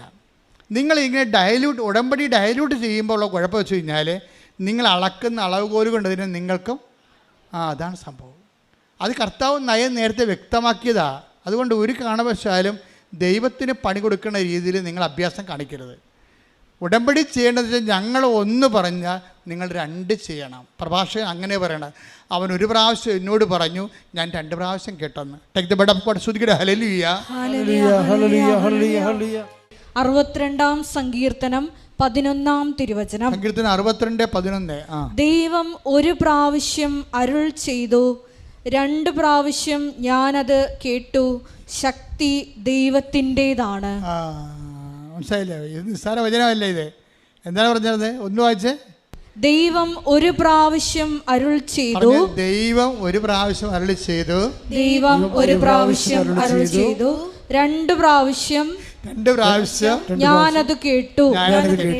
ശക്തി ദൈവത്തിൻ്റെതാണ്. ശക്തി ദൈവത്തിൻ്റെതാണ്. അപ്പൊ ബലം, ശക്തി നമുക്ക് തരണത്, നമുക്ക് ദൈവം ശക്തി തരുമ്പോൾ നമ്മളെന്താ, നമ്മൾ ബലം പ്രാപിക്കും. അപ്പം ദൈവത്തിൻ്റെതാണ് ശക്തി. ദൈവമാണ് അന്തിമ തീരുമാനം എടുക്കുന്നത്. നമ്മൾ എംപവർ ചെയ്യണോ വേണ്ടയോ, എത്രത്തോളം എംപവർ ചെയ്യണം എന്നുള്ള ആരാ തീരുമാനിക്കണത്? ദൈവമാണ്. അപ്പോൾ എങ്ങനെ അതിൻ്റെ മെക്കാനിസം എന്താണ്? അവൻ 1 പ്രാവശ്യം എന്നോട് പറഞ്ഞു, ഞാൻ എന്ത് ചെയ്തു? ഞാൻ കേട്ടില്ലല്ലോ എന്നല്ല പറഞ്ഞത്. എന്താണ് പറഞ്ഞത്? ഞാൻ കേട്ടില്ലല്ലോ, ഒന്നുകൂടി പറയാമെന്നല്ല ചോദിച്ചത്.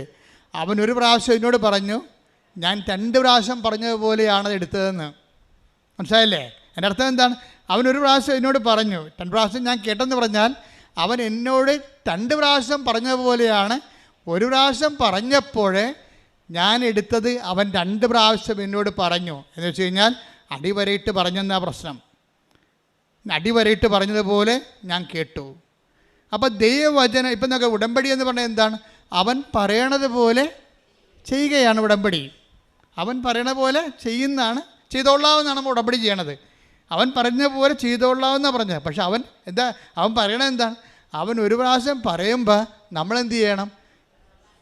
ഇത് ബൈബിളിൻ്റെ ഒരു രീതിയാണ്. എന്നുവെച്ചാൽ ഇതിനോട് ഉപോത്ബലമായിട്ടൊരു വചനം പറയാമെന്നറിയാവോ? നിങ്ങളോട് 1 മൈൽ പോകാൻ പറഞ്ഞവൻ്റെ കൂടെ നിങ്ങൾ 2 മൈൽ പോകണം. മത്തായി 5:41. 1 മൈൽ ദൂരം പോകാൻ നിന്നെ നിർബന്ധിക്കുന്നവനോട് കൂടെ 2 മൈൽ ദൂരം പോകുക. ഇത് ഓൺലൈൻ വ്യാഖ്യാനാണ്, കണ്ടില്ലേ? വചനം കൊണ്ട് വ്യാഖ്യാനിക്കുന്നത് എന്ന് വെച്ച് കഴിഞ്ഞാൽ ഇതിൻ്റെ രീതി എന്ന് പറയുന്നത്, ഇപ്പം 1 മൈൽ ദൂരം പോകാൻ. ഇപ്പം നിങ്ങളോട് എന്താ പറഞ്ഞത്? നിങ്ങളെ രോഗികൾക്ക് ആശുപത്രിയിൽ ഇപ്പം നിങ്ങൾക്ക് ഈ പത്രപ്രേക്ഷിത്വം തുടങ്ങി എങ്ങനെയാണെന്ന് അറിയാവോ? ഞാനും വിജയകുമാരും കൂടി 2013 ഇതുപോലെ 90 കൊന്തയും ചൊല്ലി മാതാവിൻ്റെ മുമ്പിൽ നിൽക്കുകയാണ്, വെള്ളംകണ്ണി. അപ്പോൾ ഇതുപോലെ പോരാൻ നേരത്താണ് അമ്മ സബ്മിറ്റ് പറയണത്. അപ്പം അമ്മ പറഞ്ഞ് ഹോസ്പിറ്റൽ മിഷൻ എന്ന് പറഞ്ഞ്, ഹോസ്പിറ്റൽ മിഷൻ. ഉടനെ ഞാൻ വിജയകുമാറിനോട് വണ്ടി കയറി, ഞങ്ങൾക്ക് അവിടെ വെള്ളംകണ്ണിയിൽ ട്രെയിൻ അവിടം വരെ ആ പള്ളിയുടെ അടുത്ത് വരെ വരുന്നുണ്ടല്ലോ. അപ്പോൾ ഇവിടുന്ന് ഓട്ടോറിക്ഷക്കാണ് പോകണത് അങ്ങോട്ട്. ഓട്ടോറിക്ഷയിൽ കയറാൻ നേരത്ത് ഞാൻ പറഞ്ഞ്, അവസാനം അമ്മ പറഞ്ഞ മനസ്സിലായാ? കേട്ടാ? എന്താ? എന്നോടൊന്നും പറഞ്ഞില്ലെന്ന് പറഞ്ഞ്. അമ്മ പറഞ്ഞു ഹോസ്പിറ്റൽ മിഷൻ തുടങ്ങാൻ പറഞ്ഞെന്ന് പറഞ്ഞ്. അപ്പോൾ വിജയകുമാർ എന്നോട് ഓട്ടോറിക്ഷയായിരുന്നെന്ന് ചോദിച്ച്, നമ്മൾ മിഷൻ ഹോസ്പിറ്റൽ തുടങ്ങും അല്ലേ? ഞാൻ പറഞ്ഞു നമുക്ക് ആ പണിയില്ലല്ലോ. എന്നുവെച്ചാൽ ഈ ഹോസ്പിറ്റലൊക്കെ ഓരോരോ ആശുപത്രി ഇല്ലേ, ലോകത്ത് ഈ പ്രൈവറ്റ് ആശുപത്രി ഉണ്ടല്ലോ, അതുപോലെ എന്തോ തുടങ്ങാൻ പോകണമെന്നാണ് വിജയകുമാറിന് തോന്നിയത്. ഞാൻ പറഞ്ഞു അങ്ങനെയല്ല, ഹോസ്പിറ്റൽ മിഷൻ, ഹോസ്പിറ്റലിൽ പോയിട്ട് കിടപ്പ് രോഗികളുടെ കൂടെ ഇരുന്നിട്ട് ദൈവത്തിൻ്റെ സൗഖ്യത്തെക്കുറിച്ച് അവരോട് സുവിശേഷം പ്രസംഗിക്കാം. ദൈവം നൽകുന്ന സൗഖ്യത്തെക്കുറിച്ച് നമ്മുടെ പത്രം വായിച്ചവരെ കേൾപ്പിക്കും. അപ്പോൾ ഞാനിവിടെ നാട്ടിൽ വന്നപ്പോൾ ഞങ്ങൾ രണ്ടുപേരും കൂടി, എല്ലാവരും ഉണ്ട്, ഇപ്പോൾ ജോമോള എല്ലാവരും ഉണ്ടായിരുന്നു ഇവിടെ. ഞങ്ങൾ വിളിച്ചത് പറഞ്ഞത് നമ്മൾ ഹോസ്പിറ്റൽ മിഷൻ തുടങ്ങാൻ പോകുന്നു, അമ്മ ഈ പ്രാവശ്യം പറഞ്ഞത് അതാണ്, നമ്മൾ ഒരുമിച്ച് കൂടിയിട്ട് ഇഷ്ടമുള്ളവർ വരാൻ പറഞ്ഞു. അപ്പോൾ 10-40 പേര് വന്ന്, 10-40 പേര് 2013 40 പേര് വന്നിട്ടും പറഞ്ഞ് എങ്ങനെ ചെയ്യണം അച്ഛാന്ന് ചോദിച്ചു. അപ്പോൾ പറഞ്ഞ് നിങ്ങൾക്കിത് അങ്ങോട്ട് നിങ്ങൾ അതിൻ്റെ അകത്ത് പാവപ്പെട്ടവരുണ്ടെങ്കിൽ നിങ്ങൾക്ക് അങ്ങോട്ടുള്ള വണ്ടിക്കാശ് തരും, തിരിച്ചു വരാനുള്ള വണ്ടിക്കാശ് തരും, നിങ്ങളുടെ കയ്യിൽ നിന്ന് കാശ് ചിലവാകത്തില്ല, കൃപാശ്രയം തരും കാശ്, പിന്നെ പത്രം ഫ്രീ ആയിട്ട് നിങ്ങൾക്ക് തരും. എന്നിട്ട് നിങ്ങൾക്ക് ഈ പത്രം കൊണ്ടുപോയിട്ട് ആശുപത്രി കിടപ്പ് രോഗികൾക്ക് കൊടുക്കണം. അവർക്ക് സമയമുണ്ട് ഒത്തിരി, ഒന്നിനും സമയമില്ലാഞ്ഞ ആൾക്കാരല്ല, പ്രാർത്ഥിക്കാൻ പോലും സമയമില്ലാഞ്ഞ ആൾക്കാരാണ് അവരൊക്കെ. ഇപ്പോൾ ആവശ്യത്തിന് സമയമുണ്ട്. ആത്മാക്കളെ വേട്ടയാടി പിടിക്കുക എന്ന് പറയാം അതിന്. എന്താ വെച്ച് കഴിഞ്ഞാൽ പണ്ട് ഒന്ന് പള്ളിയിൽ പോകണമെന്ന് പറയുമ്പോൾ അയ്യോ എനിക്ക് അവിടെ പോകണം ഇവിടെ പോകണം, മനസ്സമ്മതമുണ്ട്, അളിയൻ്റെ മനസ്സമ്മതമുണ്ട്, ഇപ്പോൾ എന്തിങ്ങനെ കുറേ കാര്യങ്ങൾ പറഞ്ഞ് ദൈവത്തിന് കൊടുക്കേണ്ട സമയം ലോകത്തിന് കൊടുത്ത് ജീവിച്ചിട്ട് ഇപ്പോൾ ആവശ്യത്തിന് സമയമുണ്ട്. ഓപ്പറേഷനൊക്കെ നടത്തി അവിടെ ലാവിഷായിട്ട് മരുന്നും കഴിച്ച് ഭക്ഷണം കഴിച്ച് കിടക്കുകയാണ്. അപ്പോൾ മര്യാദ കൊണ്ട് ഇവരുടെ കാര്യം പറയണമെന്ന് പറയും. എനിക്കത്ര സഹതാപമുള്ള ആളല്ലേ കാര്യം നിങ്ങൾക്കറിയാവില്ല. ഇവിടെ 1 മിനിറ്റ് കുർബാനക്ക് അച്ഛൻ ഏവങ്കേലിയോൻ എടുത്തതിന് ശേഷമേ ചില ആൾക്കാർ പള്ളി വരത്തുള്ളൂ. ഒരു സമയമില്ല.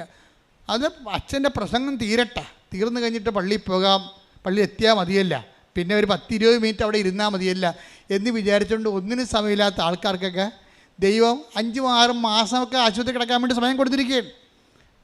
ഞാൻ പറഞ്ഞു അവിടെ വെറുതെ കിടന്നിട്ട് കാര്യമില്ല, മര്യാദക്ക് ദൈവത്തെ ഇനി തിരിച്ചു വരുമ്പോൾ ആ പഴയ സാധനമായിട്ട് വന്നാൽ ഇനിയും ആശുപത്രി തിരിച്ചു പോകേണ്ടി വരും. അതുകൊണ്ട് ഇതുകൊണ്ട് വായിച്ച് കേൾപ്പിക്കാൻ പറഞ്ഞു. വായിക്കാൻ അത് കൊടുക്കാനേ ഉള്ളത്, അവർക്ക് ആവശ്യം സമയമുണ്ടല്ലോ. അവർ മനോരാജ്യവും പല രാജ്യങ്ങളൊക്കെ പിന്നെയും വായിച്ച് അവർ പ്രണയം, ഈ വയസ്സന്മാർക്ക് പോലും പ്രണയം തലയടിച്ചിരിക്കുകയാണ് മാമ്പഴമൊക്കെ വായിച്ച്. അപ്പോൾ അതുകൊണ്ട് അവർക്കൊരു ചികിത്സയാണ്, ആധ്യാത്മിക ചികിത്സ. അമ്മ പറഞ്ഞതാണ് വേളാങ്കണ്ണി വെച്ച്. ഞങ്ങൾ ആ ചികിത്സ കൃത്യമായിട്ട് ചെയ്ത് 3 കൊല്ലം ചെയ്ത്. ഹോസ്പിറ്റൽ ഫീസ് ഇപ്പം കൂടുന്നുണ്ട്. ഇപ്പം ചെയ്യണമെന്ന് പറഞ്ഞു കഴിഞ്ഞാൽ ഈ നിങ്ങൾ കൊണ്ടുവന്നിരിക്കുന്ന തുണികളെല്ലാം അവർക്ക് കൊടുക്കുന്നു, ആ തുണികൾ അവർ കൊണ്ടുപോയി ഒരു സ്ഥലത്ത് കൊണ്ടുപോയി രോഗികൾക്ക് കൊടുക്കുന്നതാണ് ഇപ്പം ചെയ്യണത്. കാര്യം ഹോസ്പിറ്റൽ മിഷൻ ഇപ്പം നിങ്ങളല്ല ചെയ്യണത്. അപ്പോൾ അതുകൊണ്ട് ആ മിഷൻ മാറ്റി, ആ മിഷൻ ഇപ്പോഴും നിലനിൽക്കുന്നുണ്ട് ശരിക്കും പറഞ്ഞാൽ. അപ്പോൾ ഇതിൻ്റെ അകത്ത് എന്നെ ഞെട്ടിപ്പിച്ചതെന്ന് വെച്ച് കഴിഞ്ഞാൽ ഹരിപ്പാട് ആശുപത്രിയിൽ പോയ പാർട്ടി പത്രം കൊടുക്കുമ്പോൾ ഒരു വല്യപ്പൻ പറഞ്ഞ് എൻ്റെ കണ്ണട പോയിരിക്കുകയാണ്, അത് കണ്ണ് കാണാൻ പാടില്ല, വായിക്കാൻ പറ്റത്തില്ലെന്ന് പറഞ്ഞു. ഉടനെ ഈ കൊണ്ടുപോയ ആൾ അവിടെ ഇരുന്ന് ആ കട്ടിലേ ഇരുന്ന് കൊണ്ട് ആ പത്രത്തിൻ്റെ 8 പേജും ഈ വല്യപ്പനെ വായിച്ച് കേൾപ്പിച്ച് 2.5 മണിക്കൂർ. നോക്കിയേ, ഉടമ്പടിക്ക് മുമ്പുണ്ടായിരുന്നൊരു കൃപാസനത്തിൻ്റെ ഒരു പരിച്ഛേദമാണേ 2.5 മണിക്കൂർ. ഇത് ആരാണെന്നറിയാവോ? ഇവർ മാർക്സിസ്റ്റ് പാർട്ടിയുടെ പഞ്ചായത്ത് മെമ്പറാണ്, നോൺ ക്രിസ്ത്യനാണ്. ഇവർ ചെയ്തിരിക്കുന്ന പരിപാടിയാണിത്. അവരിപ്പോഴും ഉണ്ട് കൃപാസനത്തിൽ പരിശുദ്ധയായിട്ട്. എന്ന് വെച്ച് കഴിഞ്ഞാൽ ഒരു വ്യക്തി അവരോട് ഞാൻ 1 പ്രാവശ്യം പറഞ്ഞു, 2 പ്രാവശ്യം ഞാൻ കേട്ടു. അതാണ് സാധനം. നമ്മൾ പത്രം കൊടുക്കാനേ പറഞ്ഞുള്ളൂ. അവിടെ ഇരുന്നുകൊണ്ട് 2.5 മണിക്കൂർ വായിച്ച് കേൾപ്പിച്ച് കൊടുക്കാൻ ഞാൻ പറഞ്ഞിട്ടില്ല. അതാണ് വിഷയം. നിങ്ങൾ പലരും ചെയ്യണത് ഈ പറഞ്ഞതിൻ്റെ അകത്ത് നിന്ന് എന്ത് കുറക്കാൻ പറ്റുമെന്നതൊക്കെയാണ്. നമ്മളിപ്പോൾ എന്തെങ്കിലും ഇപ്പോൾ ആട് കച്ചവടം, ആന കച്ചവടമൊക്കെ പറയുമ്പോൾ ഒരു എമൗണ്ട് പറയത്തില്ലേ. അപ്പോൾ അവിടെ നമ്മൾ ചോദിക്കും വല്ലതും കുറക്കാൻ പറ്റുമെന്ന് ചോദിക്കത്തില്ലേ. അതൊരു കച്ചവടം പോലെയാണ് സംഭവം. ആനക്ക് 1,00,000 രൂപ. അപ്പോൾ ചോദിക്കും വല്ലതും കുറക്കാൻ പറ്റുമോ? ഇപ്പോൾ ഉത്സവത്തിനൊന്നും ആന എഴുന്നള്ളിപ്പിക്കണില്ലല്ലോ, അപ്പോൾ വല്ല തടി വലിക്കാനും അത് കേടാണ്, അതിന് JCB ഉണ്ട്, വല്ലതും കുറക്കാൻ പറ്റുമോ എന്ന് ചോദിക്കും. അങ്ങനെ നിങ്ങളും ദൈവത്തോട് ഒരു പ്രേക്ഷിത പ്രവർത്തനം തരുമ്പോൾ വല്ലതും കുറക്കാൻ പറ്റുമോ എന്ന് ചോദിക്കത്തില്ലേ. ദൈവം ആത്മാർത്ഥമായിട്ട് കുറക്കും. എന്താ അറിയാം, നിങ്ങൾക്ക് തരാനുള്ള അനുഗ്രഹം കുറക്കും. അതാണ് പ്രശ്നം. നിങ്ങൾ വെറുതെ വന്ന് പണിമേടിക്കണേ. അതുകൊണ്ട് ഈ വിഷയത്തിൽ കുറച്ച് സത്യസന്ധമായിരിക്കണം. അതായത് നിന്നോട് ശണ്ട കൂടിയെന്ന് വിചാരിച്ചോ നിൻ്റെ ഉടുപ്പ് കരസ്ഥമാക്കാൻ പോകാൻ പറഞ്ഞത് സ്നേഹത്തിൽ പോകാൻ പറഞ്ഞതാണ്. ഇനി വേറെ ശണ്ടപ്പാർട്ടിയുണ്ട്. ശണ്ടപ്പാർട്ടി എന്ന് വെച്ച് കഴിഞ്ഞാൽ ഗുണ്ടായിസം കാണിച്ചുകൊണ്ട് നിൻ്റെ അടുക്ക് കത്തി കാണിച്ച് ചെയ്യടാന്ന് പറയും. അവനെയും ഇതിനകത്ത് കർത്താവ് പറയുക, അങ്ങനെയുള്ള ആൾക്കാർ സമൂഹത്തിൽ ഉണ്ടാവും, ഉണ്ടായസം കാണിച്ചുകൊണ്ട് നിന്നോട് ചെയ്യാൻ പറയുന്നവരുണ്ടാവും. അപ്പോൾ അവനോടും പറയണം, ചണ്ട കൂടി നിന്നോട് ഉടുപ്പ് കരസ്ഥമാക്കാൻ ഉദ്ദേശിക്കുന്നവനെ മേലങ്കി കൂടി കൊടുക്കണം പറയും. നിന്നോട് ചോദിക്കുന്നവർക്കെല്ലാം കൊടുക്കാൻ പറയും. ഈ കൊടുക്കുക എന്നുള്ള സംഭവം എന്ന് വെച്ച് കഴിഞ്ഞാൽ ഉടമ്പടിയുടെ ഏറ്റവും വലിയ ഒരു കൃപ ആർജനത്തിൻ്റെ ഒരു സംഭവമാണ്. വാങ്ങിക്കാനുള്ള സന്തോഷത്തേക്കാൾ ഉപരി കൊടുക്കാനുള്ള സന്തോഷം ഉണ്ടാകണം. അതിനൊരു അനോയിൻറ്റിങ് ഉണ്ട്, പ്രത്യേകിച്ച് അനോയിൻറ്റിങ് ഉണ്ട്. ഉടമ്പടി ഒരു ഉടമ്പടി പുതുക്കി കഴിയുമ്പോൾ തന്നെ നിങ്ങൾക്ക് ആ അനോയിൻറ്റിങ് ആയില്ലെങ്കിൽ നിങ്ങൾ ഉടമ്പടി പുതുക്കാൻ അർഹരല്ലെന്ന് എൻ്റെ അർത്ഥം. നമുക്ക് വാങ്ങിക്കുമ്പോൾ എന്ത് സന്തോഷമാണ്. ഒരു സാരി നല്ല ആൾ തന്നത് നമുക്ക് സന്തോഷമല്ലേ. അപ്പോൾ നമുക്കൊരു സാരി കൊടുക്കാനാണെങ്കിൽ പെട്ടി സ്ഥലവിലേക്ക് കൊടുക്കും, ഭയങ്കര സന്തോഷമായിരിക്കും. പെട്ടി സ്ഥലം ഉണ്ട്, നിങ്ങൾ കൊടുക്കാൻ രണ്ടേ ഉള്ളെങ്കിൽ അയ്യോ ഇനിയിപ്പോൾ മഴക്കാലമൊക്കെ ആയിരിക്കും, മഴക്കാലത്തൊക്കെ ഉടുക്കാൻ സാധനം വേണ്ടേ എന്ന് പറഞ്ഞുകൊണ്ട് എടുത്ത സാരി പിന്നെ എടുത്ത് അകത്ത് വെക്കും. അപ്പോൾ നിങ്ങൾ ഉടമ്പടിയിലല്ല ശരിക്കും പറഞ്ഞാൽ. ദൈവത്തിന് അറിയാമല്ലോ ഇത്. കൈ ചുരുങ്ങിയ, കൈ സൂക്ഷിച്ചു പോയ ആളാണ് കർത്താവ്. എപ്പോഴും കൈ സൂക്ഷിച്ചു പോയ ഒരാളെ കാണുന്നത്. മർക്കോസ് 3:3 കൈ ശോഷിച്ചവനോട് അവൻ പറഞ്ഞു, കൈ സൂക്ഷിച്ചവനോട് അവൻ പറഞ്ഞു, എഴുന്നേറ്റ് നടുവിലേക്ക് വരൂ. അനന്തരം അവൻ അവരോട് ചോദിച്ചു, സാപത്തിൽ നന്മ ചെയ്യുന്നതോ തിന്മ ചെയ്യുന്നതോ ജീവൻ രക്ഷിക്കുന്നതോ നശിപ്പിക്കുന്നതോ ഏതാണ് നിയമാനുസൃതം? അവർ നിശബ്ദരായിരുന്നു. അവരുടെ ഹൃദയകാഠിന്യത്തിൽ ദുഃഖിച്ച് അവരെ ക്രോധത്തോടെ നോക്കിക്കൊണ്ട് യേശു അവനോട് പറഞ്ഞു, കൈ നീട്ടുക. അവൻ കൈ നീട്ടി, അത് സുഖപ്പെട്ടു. ഉടമ്പടി ഇത്രയും നിങ്ങളോട് പറയുന്നുള്ളൂ. എന്താ പ്രശ്നം? യേശു എന്താ പറയണത്? നിങ്ങൾ കൈ സൂക്ഷിച്ചിരിക്കുകയാണ്. അർത്ഥ കൈ കുപ്പിലേക്കാത്ത പാർട്ടിയാണ്. കൈയൊക്കെ നേരെ ഉണ്ടാകുവേ, പക്ഷെ ദൈവത്തിൻ്റെ മുമ്പിൽ, മനുഷ്യൻ്റെ മുമ്പിലാണ് നീണ്ടിരിക്കണ കൈ. ദൈവത്തിൻ്റെ മുമ്പിൽ നിങ്ങളുടെ കൈയെല്ലാം സൂക്ഷിച്ചിരിക്കുകയാണ്. നീളത്തല്ല, ആരെ കണ്ടാൽ നീളത്തില്ല. ഒരു രോഗിനെ കണ്ടാൽ നീളത്തില്ല, ഇല്ലായ്മക്കാരനെ കണ്ടാൽ നീളത്തില്ല. കൈ ഇങ്ങനെ സൂക്ഷിച്ചതിനെ ഇരിക്കും.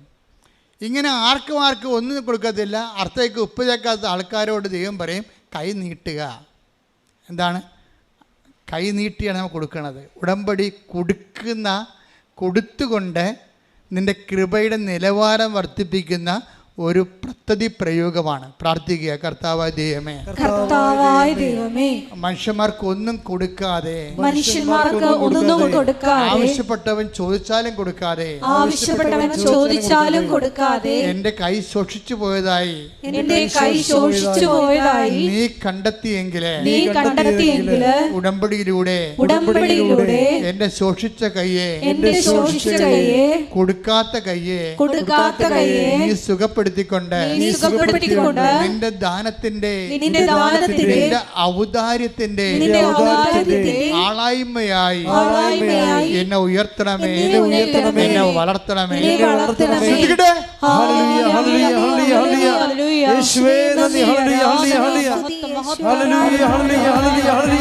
ചെയ്ത ഉപവിപ്രവർത്തനങ്ങൾ ചെയ്ത സ്നേഹത്തിൻ്റെ നിലവാരം വർദ്ധിപ്പിച്ച നീ വല്ലാണ്ടങ്ങ് ദൈവപൈതലായി, ദൈവമകളായി, ദൈവമകനായി മാറുന്ന അനുസരിച്ച് കൊണ്ട് കർത്താവിൻ്റെ അവകാശവും ഓഹരിക്കും പാത്രീഭവിക്കുന്ന വലിയ ബലപ്പെടുത്തലാണ് ഉടമ്പടി നടക്കുന്നത്.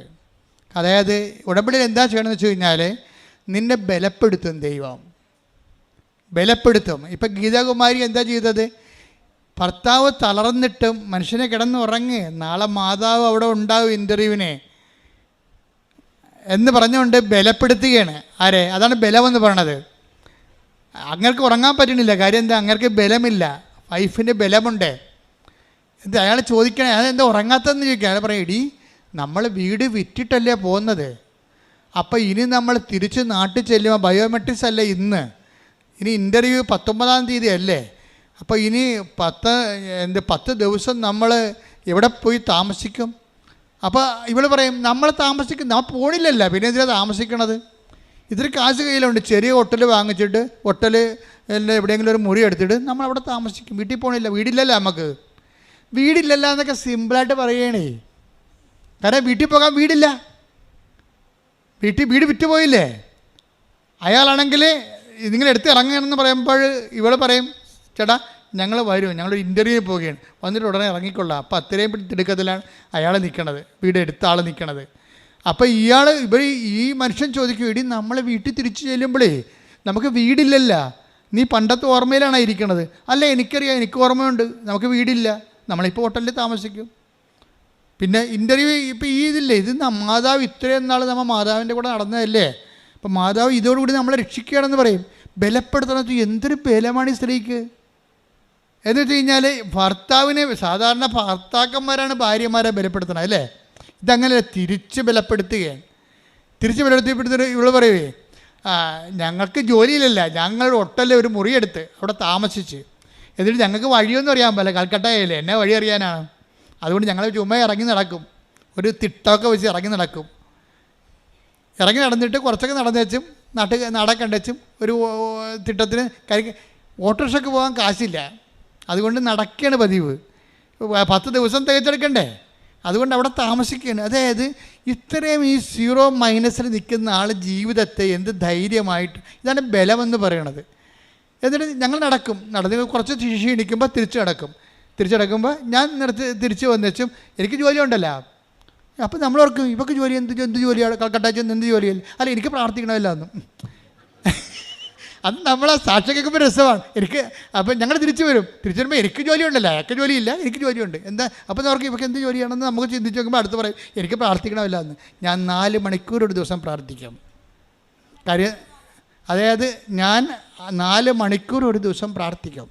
അപ്പോൾ 4 ദിവസം 4 മണിക്കൂർ ഒരു ജോലിയായിട്ട് എടുത്തിരിക്കുന്ന പ്രാർത്ഥന. എന്താ കാര്യം? ദൈവത്തിരുസേനെ വ്യാപരിക്കുകയാണ് വിശ്വസിക്കുന്നത്. അപ്പോൾ ഒരു വ്യക്തിയെ ഉടമ്പടി അവൻ്റെ 0 തണുത്ത ഒരു ജീവിത കാലഘട്ടങ്ങളിൽ എങ്ങനെയാണ് ബലം പിടിച്ച് നിർത്തണമെന്ന് നോക്കുക. ഞാൻ ബൈബിൾ ഇങ്ങനെ ഒരാളെ കണ്ടിരിക്കുന്നത്, ഈ ഫെനുവേലിൻ്റെ മകള് അന്നേനെ കണ്ടിരിക്കണം. എനിക്ക് ഇഷ്ടപ്പെട്ടൊരു കഥാപാത്രമാണ്. അതായത് വിശുദ്ധ പുതിയ നിയമേതരമായിട്ടുള്ള ഒരു ആധ്യാത്മിക ഫോളോ ചെയ്യുന്ന, പഴയ നിയമത്തിൻ്റെ സ്പിരിച്വാലിറ്റി ഫോളോ ചെയ്യുന്ന ആളാണ് ഈ ഫെനുവേലിൻ്റെ മകൾ അന്ന. ബയോഡേറ്റ അവളുടേത് മാത്രമേ ബൈബിൾ പറയുന്നുള്ളൂ. പല ആൾക്കാരുടെയും ബയോഡേറ്റ മൊത്തം പറയണില്ല.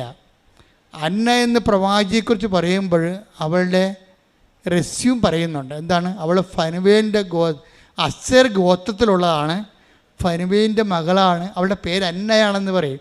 ഇത്രയും സുന്ദരമായ രീതിയിൽ ബയോഡേറ്റ പറയുന്ന ഒരു സ്ത്രീ, ഒരു കഥാപാത്രം ബൈബിളിലില്ല.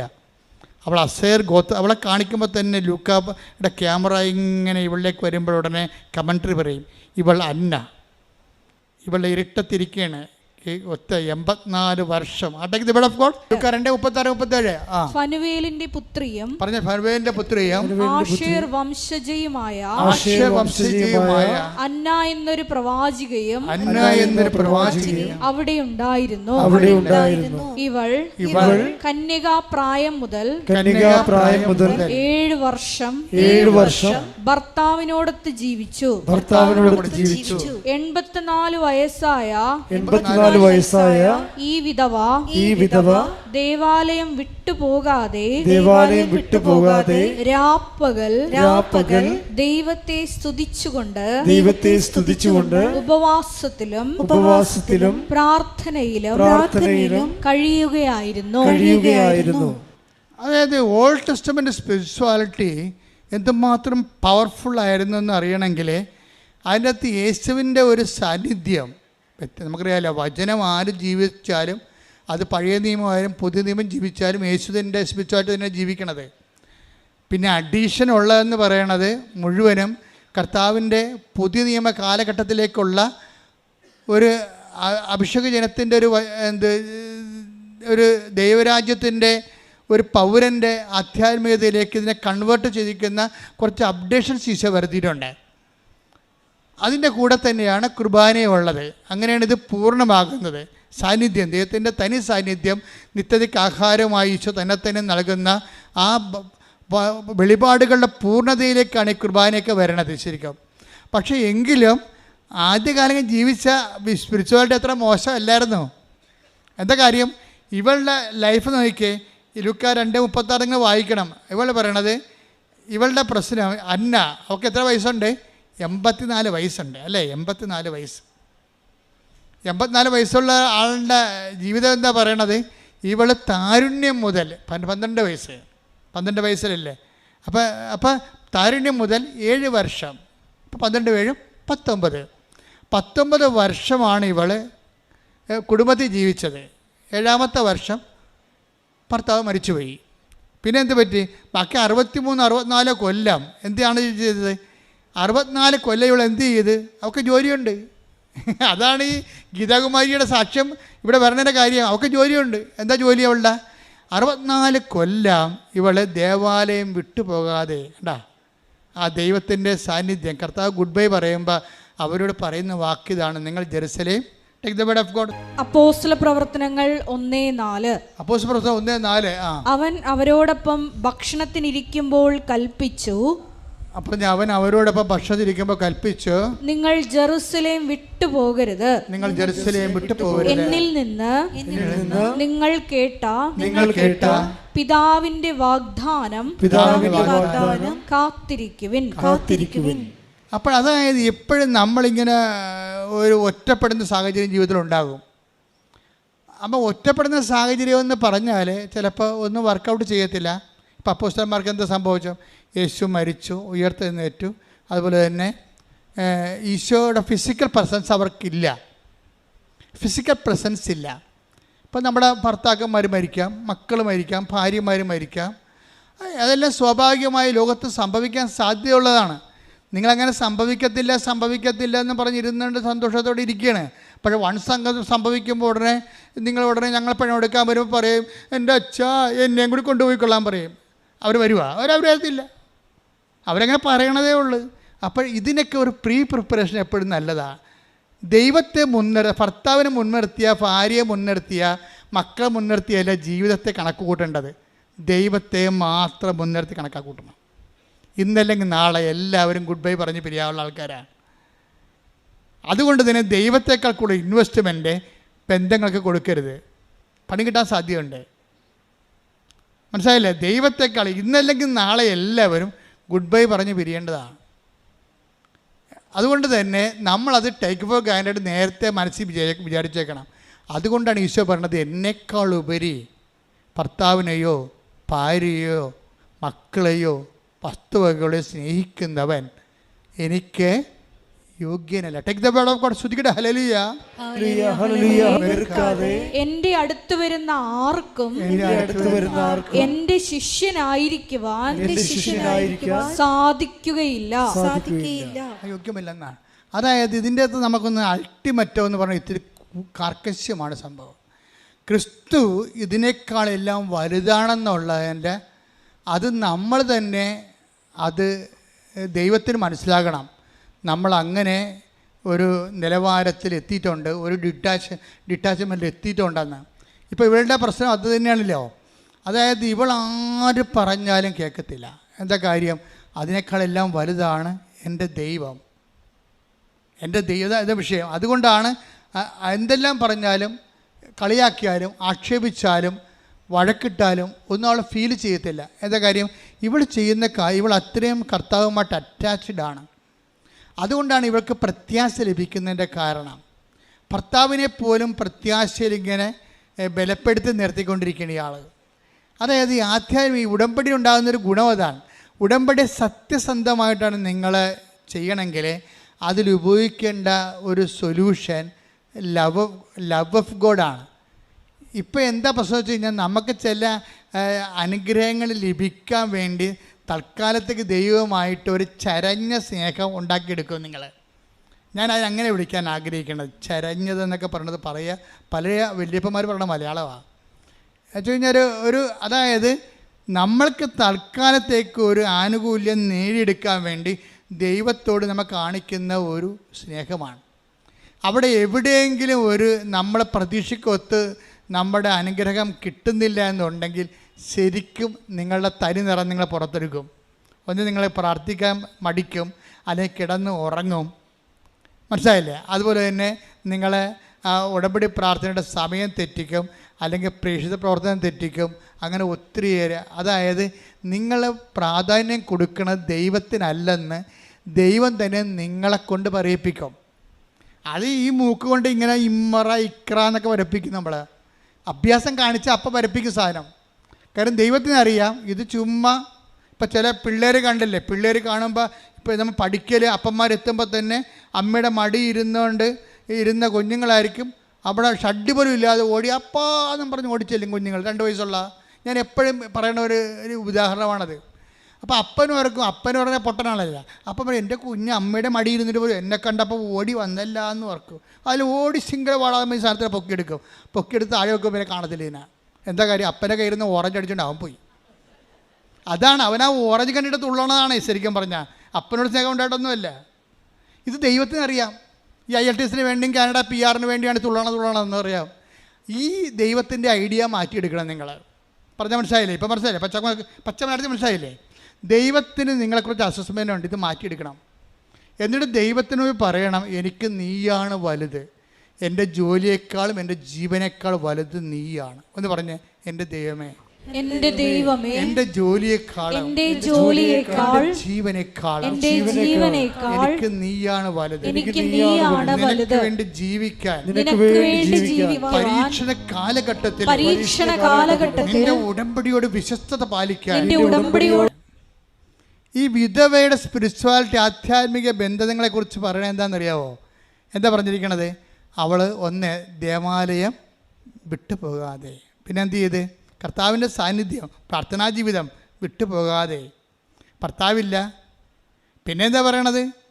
2:36-37 എന്താ പറയണത്? ലുക്ക ദേവാലയം വിട്ടുപോകാതെ. പിന്നെ എന്താ പറയണത്? വായിച്ചോളൂ. രാപകൽ ദൈവത്തെ സ്തുതിച്ചുകൊണ്ട് ഉപവാസത്തിലും പ്രാർത്ഥനയിലും കഴിയുകയായിരുന്നു. എത്ര കാര്യങ്ങളായിരിക്കേ. ദേവാലയം വിട്ടുപോകാതെ. പിന്നെ എന്ത് ചെയ്ത്? രാപകൽ.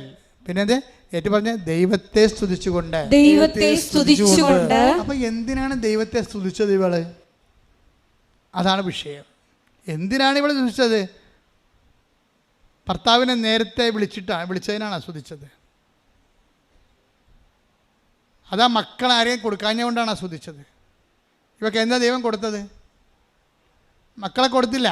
ഇപ്പം ചില ആൾക്കാർ മക്കളെ കൊടുത്തില്ലെന്നും പറഞ്ഞുകൊണ്ട് ഞാൻ എന്നാത്തിനാ പള്ളിയിൽ പോകാത്തത്, പള്ളിയിൽ പോണത്, എനിക്ക് ദൈവം മക്കളെ തന്നില്ല, എനിക്ക് ദൈവം ചെറുക്കനെ തന്നില്ല, എനിക്ക് ദൈവം പെണ്ണിനെ തന്നില്ല എന്ന് പറഞ്ഞുകൊണ്ട് എത്രയോ പേരാണ്. എന്നിട്ട് ദൈവത്തോട് എന്തിനാണ് ഈ മത്സരം കാണിക്കണത്? എന്താ? ഒരു കാര്യമൊന്നുമില്ല. കാര്യം നിനക്ക് എന്തെങ്കിലും ഇല്ല എങ്കിൽ അത് ദൈവത്തിൻ്റെ പ്രസൻസിൻ്റെ സ്ഥലമാണത്.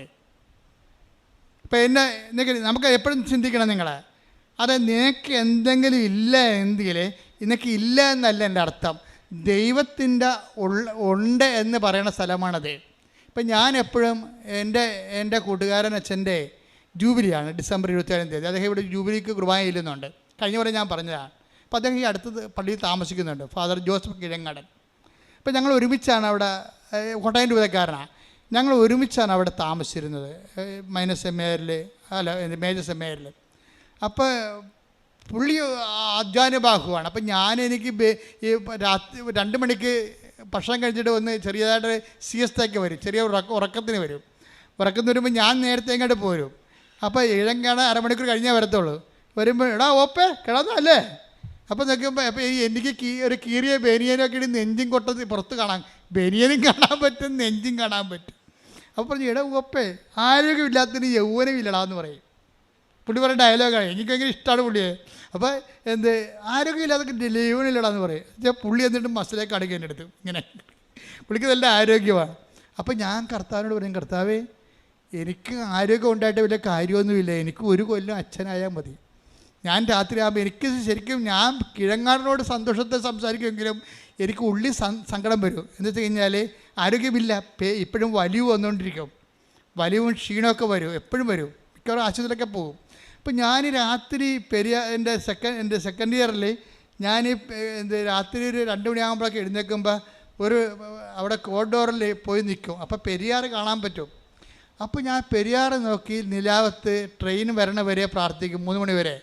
അപ്പോൾ ഞാൻ പറഞ്ഞു, കർത്താവെ കിഴങ്ങാടാൻ പറഞ്ഞിട്ടുണ്ട്, എനിക്ക് ആരോഗ്യമില്ല, യൗവനമില്ല, മിക്കവാറും ഞാൻ ചത്തുപോകുമെന്ന് പറയും. പക്ഷേ എന്നാലും കർത്താവ് എനിക്ക് 1 കൊല്ലം കുർബാന ചെല്ലണമെന്ന് പറയും. 1 കൊല്ലം കുർബാന ചെല്ലാൻ വേണ്ടി ഞാൻ എത്രയോ രാത്രികളിൽ കർത്താവുമായിട്ട് കണ്ണീരോടെ നിന്ന് പ്രാർത്ഥിച്ചിട്ടുണ്ട്. അപ്പം എന്താ പറയണത്? കർത്താവ് ഒരു കൊല്ലം കഴിഞ്ഞ് ഇപ്പം 38ാമത്തെ കൊല്ലമല്ലേ ഞാൻ നിൽക്കണത്. അതെന്താ പ്രശ്നം വെച്ച് കഴിഞ്ഞാൽ അന്ന് എനിക്കില്ലാഞ്ഞ എന്താണ്? ആരോഗ്യം. അപ്പം ആരോഗ്യമില്ലാത്ത സ്ഥലത്ത് എന്ത് ചെയ്ത് കർത്താവ് പറഞ്ഞു, നിൻ്റെ ആരോഗ്യം ഞാനാണ് നിൻ്റെ ബലം. അപ്പം നിൻ്റെ ആരോഗ്യം ഞാനായി നിൽക്കുമ്പോൾ നീ എന്ത് ചെയ്യണതെല്ലാം എൻ്റെ ബലത്തിലാണ് നീ ചെയ്യണത്. എൻ്റെ ദൈവത്തിലെ ഓർക്കണം, നിനക്ക് ഭർത്താവില്ലെങ്കിൽ ആ സ്ഥലം കർത്താവിൻ്റെതാണ്.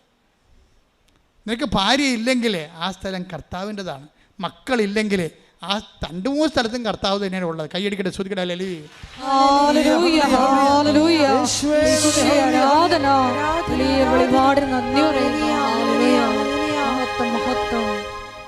പരിശുദ്ധ പരമദിവ്യകാരുണ്യത്തിന് അതായത് ഇത് തന്നെയാണ് ഈ അന്നയുടെ പ്രശ്നം.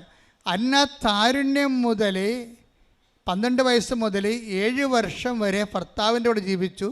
പിന്നെ ഭർത്താവ് മരിച്ചു. അവൾ പിന്നെ എന്ത് ചെയ്ത്? ഭർത്താവിൻ്റെ സ്ഥാനത്ത് കർത്താവിനെ വെച്ചു. അത് നിസ്സാരമല്ല. ശരിക്കും പറഞ്ഞാൽ ഞാനിപ്പോൾ ഭംഗിവാക്ക് പറഞ്ഞതല്ല, കർത്താവിൻ്റെ വെളിപ്പാട് അങ്ങനെയാണ്.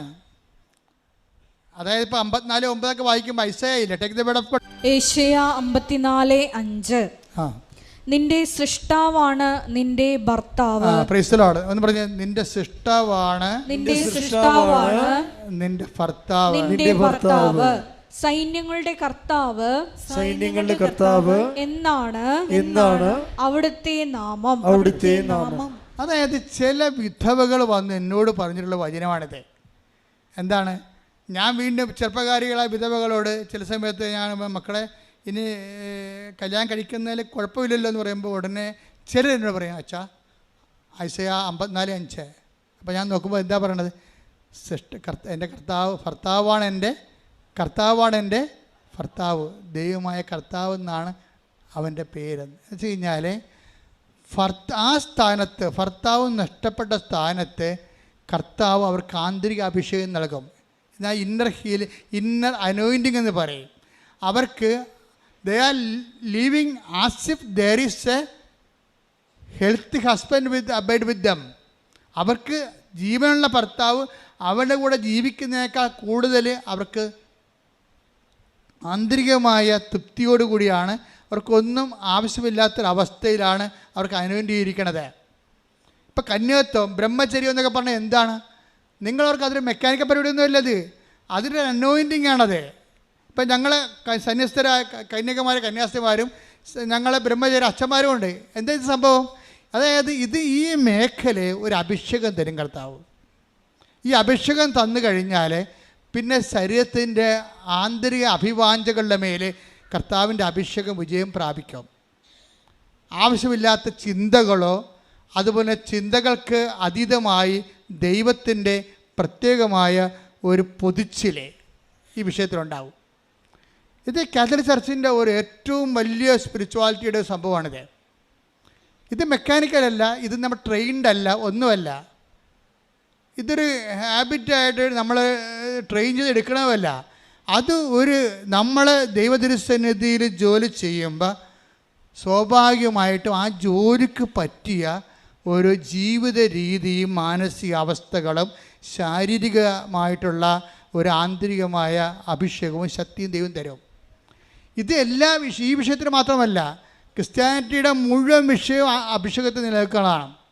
മുഴുവൻ കാര്യങ്ങൾ എന്ത് നിനക്ക് ആബ്സെൻസ് ഉണ്ടോ അവിടെ എല്ലാം അനോയിൻറ്റിങ് ഉണ്ട്. എവിടെയല്ല, അതായത് അനോയിൻറ്റിങ് ഉണ്ടെന്ന് വെച്ചാൽ അനോയിൻറ്റിങ്ങിൻ്റെ സാധ്യതയുണ്ട്. എല്ലാത്തിൻ്റെ ആബ്സെൻസിന് അവിടെയെല്ലാം ദൈവത്തിൻ്റെ സ്പേസാണ് അതെല്ലാം. ഇപ്പം നിൻ്റെ കുഞ്ഞ് മരിച്ചു പോയെന്ന് വിചാരിച്ചോ? ഇപ്പം എന്തുകൊണ്ടാണ് ഞാൻ ചോദിക്കട്ടെ, ഗീതാകുമാരിക്ക് എന്തുകൊണ്ടാണ് ഈ ടെൻഷൻ ഇല്ലാത്തത്? എന്തുകൊണ്ടാണ് രാജൻ എന്ന് പറയുന്ന അവളുടെ ഭർത്താവിന് ടെൻഷനുള്ളത്? അനോയിൻറ്റിങ്ങിൻ്റെ പ്രശ്നമാണ്. ഇത്രയും തകർന്ന് വീടും വിറ്റ് പോയിരിക്കുകയാണ്. നാട്ടിൽ ചെന്നാൽ കയറി കിടക്കാൻ വീടില്ല. പക്ഷെ അപ്പോഴും അതിൻ്റെ അഗ്നി ഇവളെ അനുഭവിക്കണില്ല, അയാൾ അനുഭവിക്കുന്നുണ്ട്. നീ എന്തോർത്തിൻ്റെ അടി ഇങ്ങനെ കിടന്നിട്ട് തുള്ളണത്? നിനക്കത്തിൽ കൂടി പോകുന്നുണ്ട് അയാൾ പറയണത്. നിനക്ക് തലക്ക് വെളിവില്ലേ? നിനക്കത്തിൽ കൂടി പോകുന്നുണ്ട്. നമുക്ക് വീടില്ലെന്ന് നിനക്ക് അറിയാവോ? ചെന്ന് കയറി കിടക്കാൻ ഇടവില്ല, കട്ടിലില്ലെന്നറിയാം. കണ്ടവൻ്റെ കയ്യിലായപ്പോൾ അറിയാവോ? എന്നൊക്കെ പറഞ്ഞ് നിൽക്കേ, മാതാവ് നമുക്കൊരു കാര്യം ചെയ്താൽ തീരുമാനിച്ചിട്ടുണ്ട്. അതാ പറയണത്, നിൽക്ക്. ഇങ്ങനെ ഇത്രയും കിടന്ന് വെട്ടയാളുമ്പോൾ അവർ പറഞ്ഞു നിൽക്ക്, മാതാവ് നമുക്കൊരു കാര്യം ചെയ്യാൻ തീരുമാനിച്ചിട്ടുണ്ട്. അതാണ് ആന്തരിക ബോധ്യമെന്ന് പറയണത്. ഇത് വല്ലാത്തൊരു സംഭവമാണ്. വീടില്ല, നാട്ടിൽ തിരിച്ചു ചെല്ലുമ്പോൾ കിടക്കാനുള്ള കട്ടിൽ കണ്ടവൻ്റെ കൈ ഇരിക്കുക, അന്യാധീനപ്പെട്ടു പോയി. എന്നിട്ടും വിട്ടുകൊടുക്കാത്ത, തോൽക്കാത്ത ദൈവത്തിൻ്റെ ശക്തിയുടെ സ്വരൂപമായിട്ട് ഈ അനോയിൻ ചെയ്ത ലേഡി അങ്ങ് നിൽക്കുകയാണ്.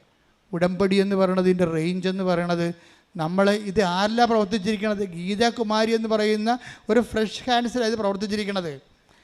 അപ്പം നമുക്ക് ഈ ഫ്രഷ് ഹാൻഡ്സൊക്കെ ഇത്രയും പെട്ടെന്ന് ദൈവത്തിൻ്റെ കൃപയിൽ നിറയെന്ന് പറയുമ്പോൾ ഇതിൻ്റെ സത്യസന്ധത എന്തുമാത്രം ഡീപ്പാണ്.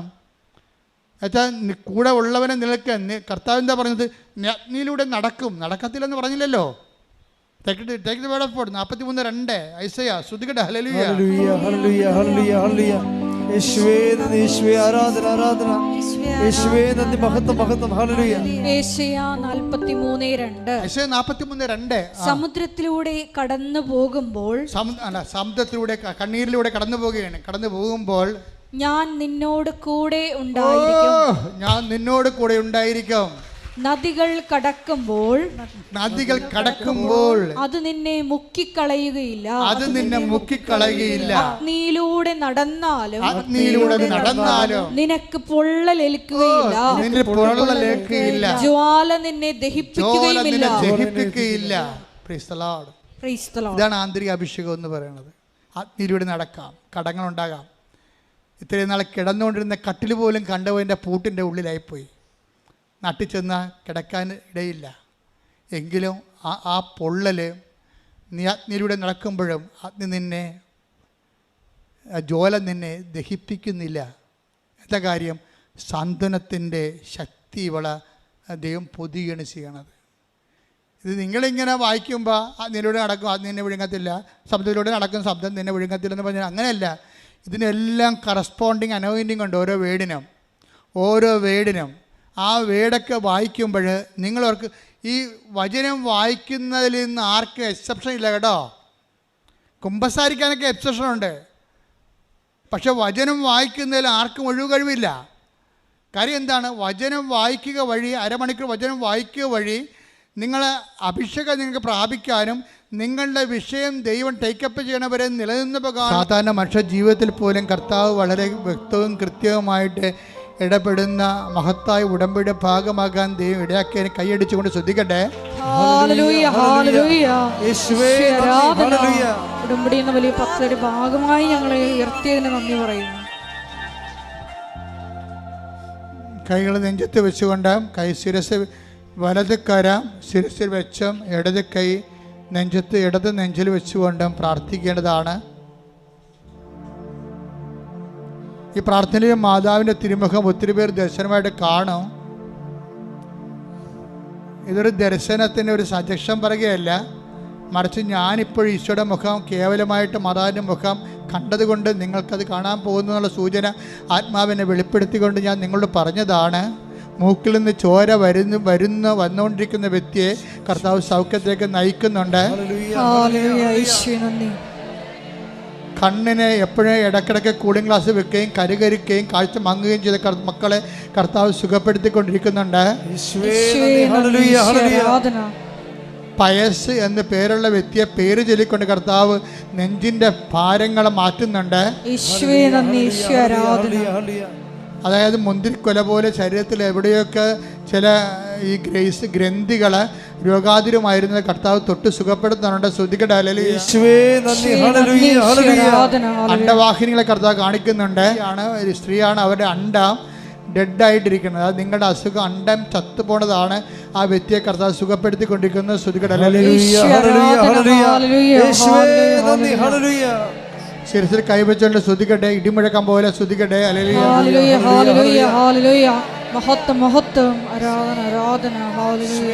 വയറ്റിൽ നീരുള്ളവര് അതുപോലെ വയറിൻ്റെ താഴെയല്ല മേൽ വയറിലാണ് നീര് കാണുന്നത്. വയറ്റിൽ നീരുള്ളവരെ കർത്താവിൻ്റെ തിരുമുറിവാർന്ന വലതുകരം സ്പർശിച്ചുകൊണ്ട് ഇടിമുഴക്കം പോലെ അവർ ശ്രദ്ധിക്കട്ടെ. അപ്പോഴവർ സൗഖ്യപ്പെടുന്നത് കർത്താവിൻ്റെ തിരുമല സാക്ഷികളാണ്. യേശുവേ നന്ദി. ഹല്ലേലൂയ, ഹല്ലേലൂയ, ഹല്ലേലൂയ, ഹല്ലേലൂയ, ഹല്ലേലൂയ. എൻ്റെ മക്കളെ, വളരെ നല്ല ഒരു സമയത്തേക്ക് കർത്താവ് ജീവനോടെ നമ്മുടെ ഇടയിൽ പ്രവർത്തിക്കുന്ന സമയമാണ്. വീണ്ടും വലത് കണ്ണ് അത് കാഴ്ചയില്ല, ശരിക്കും പറഞ്ഞാൽ അത് കാഴ്ച മങ്ങുകയോ ചെയ്തിരിക്കുന്നത്. ആ കണ്ണിനെ കർത്താവ് സ്പർശിച്ച് സൗഖ്യത്തിലേക്ക് നയിച്ചു. കർത്താവ് നിന്റെ ഉന്നതമായ നാമത്തിന് സ്വസ്ഥം ചെയ്യുന്നു. കർത്താവ് നിന്റെ വിശുദ്ധ പൗരോഹിത്യത്തെ നീ മഹത്വപ്പെടുത്തണം. കർത്താവെ, സഭയിലുള്ള സാന്നിധ്യം നീ പ്രകടമാക്കണം. 38 വർഷം ഞാൻ അർപ്പിച്ച കൃപാനയുടെ യോഗ്യതയാൽ കൃപാസ്ഥാനത്താറെ ജീവനോടെ പ്രത്യക്ഷപ്പെട്ട പരിശുദ്ധ അമ്മയുടെ മാധ്യസ്ഥതയിലെ ഈശോയുടെ ഉന്നതമായ നാമത്തിൽ പ്രാർത്ഥിക്കുന്നു. ഉച്ച മുതലേ കർത്താവിൻ്റെ രക്തം പടരട്ടെ. എല്ലാ കോശങ്ങളിലും കർത്താവിൻ്റെ രക്തം പടരട്ടെ. എല്ലാ ഗ്രന്ഥികളിലും കർത്താവിൻ്റെ രക്തം പടരട്ടെ. തൈറോയ്ഡ് ഗ്രന്ഥികളിലെ കർത്താവിൻ്റെ രക്തം പടരട്ടെ. അഡ്രിനൽ ഗ്രന്ഥികളിലെ കർത്താവിൻ്റെ രക്തം പടരട്ടെ. പീയൂഷ ഗ്രന്ഥികളിലെ കർത്താവിൻ്റെ രക്തം പടരട്ടെ. എല്ലാ രോഗോത്തരമായ ക്യാൻസർ കോശങ്ങളിൽ കർത്താവിൻ്റെ രക്തം പടരട്ടെ. മരവിച്ച കാലുകളിലെ പേശികളിൽ ഞരമ്പുകളിൽ കർത്താവിൻ്റെ രക്തം പടരട്ടെ. ഇടിമുഴക്കം പോയ കർത്താവിന് ശക്തി ഒഴുകട്ടെ. ഉച്ച മുതൽ ഉള്ളംകാലം വരെ കർത്താവിൻ്റെ ഉന്നതമായ നാമത്തിൽ നീ പൂർണ്ണമായ സൗഖ്യം പ്രാപിക്കട്ടെ.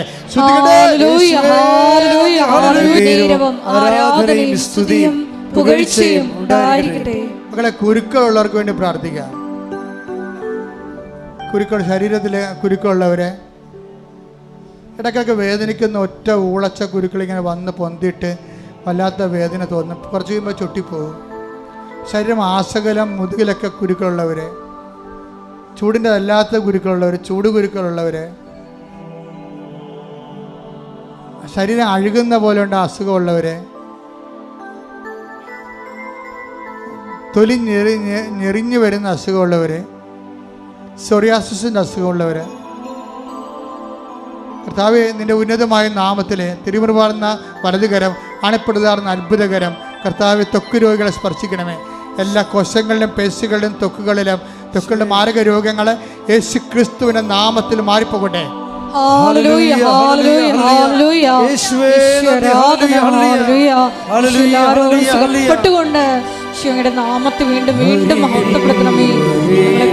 പഴുപ്പ് വരുന്നവരുണ്ട്.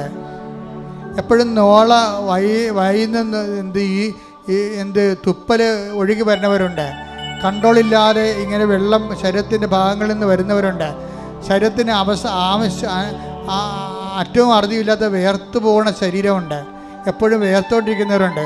വേർപ്പ് ഗ്രന്ഥികളില്ലാത്തവരുണ്ട്. കർത്താവിൻ്റെ നാമത്തിൽ ഇടിമുഴക്കം പോലെ ശ്രദ്ധിക്കട്ടെ.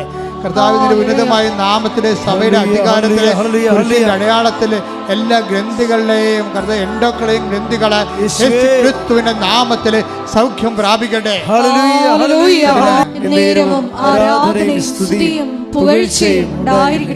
എൻ്റെ മക്കളെ, എപ്പോഴും ജലദോഷം വരുന്നവരെ, ക്ലൈമറ്റ് മാറിക്കഴിഞ്ഞാൽ മൂക്കടഞ്ഞു പോകുന്നവരെ, തൊണ്ട എപ്പോഴും ഇറിറ്റേഷൻ ഉണ്ടാകുന്നവരെ കാര്യം സമർപ്പിച്ചുകൊണ്ട് പ്രാർത്ഥിക്കാം. മാംസം വളരുന്നവരെ, നമ്മൾ നേരത്തെ പ്രാർത്ഥിച്ചപ്പോഴേ വയറ്റിൽ മുഴയുള്ളവരെ കർത്താവ് കാണിച്ചു തന്നായിരുന്നു. പറയാൻ മറന്നു പോയതാണ്. ആ വ്യക്തികളെ ഇപ്പോൾ സമർപ്പിച്ച് പ്രാർത്ഥിക്കുന്നു. എന്തോ രോഗത്തിന് വേണ്ടി വെള്ളപ്പൊടി ടീസ്പൂണിൽ എപ്പോഴും ഉപയോഗിക്കുന്ന വ്യക്തിയുണ്ട്. ആ വ്യക്തിയെ രോഗങ്ങളെ ഇനി പൊടി ഉപയോഗിക്കേണ്ട ആവശ്യമില്ല എന്ന് പറഞ്ഞുകൊണ്ട് കർത്താവ് അവളെ സുഖപ്പെടുത്തിക്കൊണ്ടിരിക്കുന്ന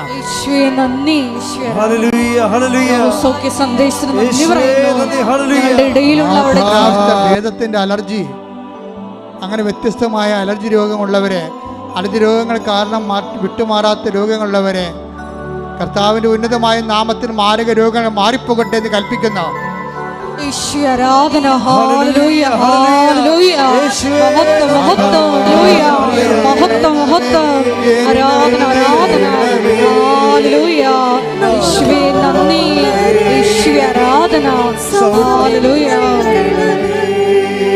വിവാഹിതർക്ക് വേണ്ടി പ്രാർത്ഥിക്കാൻ കർത്താവ് ആവശ്യപ്പെടുന്ന, വിവാഹിതർക്ക് വേണ്ടി മാത്രമല്ല, ഒരു താലിയും ഒരു കഴുത്തുമാണ് കർത്താവ് കാണിക്കുന്നത്.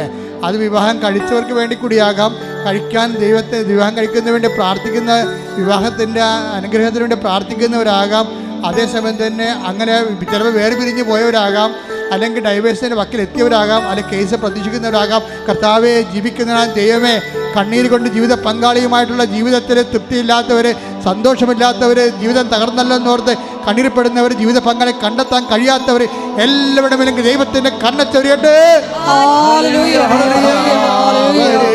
മഹത്വം മഹത്വം. ആരാധന ഹല്ലേലൂയ. യേശുവേ ആരാധന. Hallelujah hallelujah. പരിശുദ്ധ പരമ ദിവ്യ കാരുണ്യത്തിന് നേരവും ആരാധനയും സ്തുതിയും പുകഴ്ചയും ഉണ്ടായിരിക്കട്ടെ. എൻ്റെ മക്കളില്ലാത്തവർക്ക് വേണ്ടി പ്രാർത്ഥിക്കാം. മക്കളില്ലാത്തവരെ, മക്കൾ അബോർഷൻ നടന്നു പോയവരെ, 2-3-4 അബോർഷൻ നടന്നിട്ട് ഇപ്പോഴും മക്കളില്ലാതെ ജീവിക്കുന്നവരെ, മക്കൾക്ക് വേണ്ടി പ്രാർത്ഥിച്ചുകൊണ്ടിരിക്കുന്നവരെ, അങ്ങനെ വ്യത്യസ്തങ്ങളായ മേഖലകളിലെ വിഷമം അനുഭവിക്കുന്നവരുടെ മേൽ കർത്താവേ നിന്റെ തിരുമുറിവാർന്ന് അണിപ്പെടുത്താറുന്ന അത്ഭുതകരം ഓരോ മകൻ്റെയും മകളുടെയും വയറിൽ സ്പർശിക്കണമെന്ന് പ്രാർത്ഥിക്കുന്ന യേശു ക്രിസ്തുവിനെ നാം ഈ കല്ലിൽ നിന്ന് എബ്രാസം ജനിപ്പിക്കുവാൻ ദൈവത്തിന് കഴിയുമെന്ന് ചെയ്ത് ദൈവത്തിന്റെ വചനത്തിന് കരുത്തിയാൽ മക്കളില്ലാത്തവർക്ക് യേശുവിന്റെ നാമത്തിൽ മക്കൾ ലഭിക്കട്ടെ. ഹല്ലേലൂയ ഹല്ലേലൂയ ഹല്ലേലൂയ.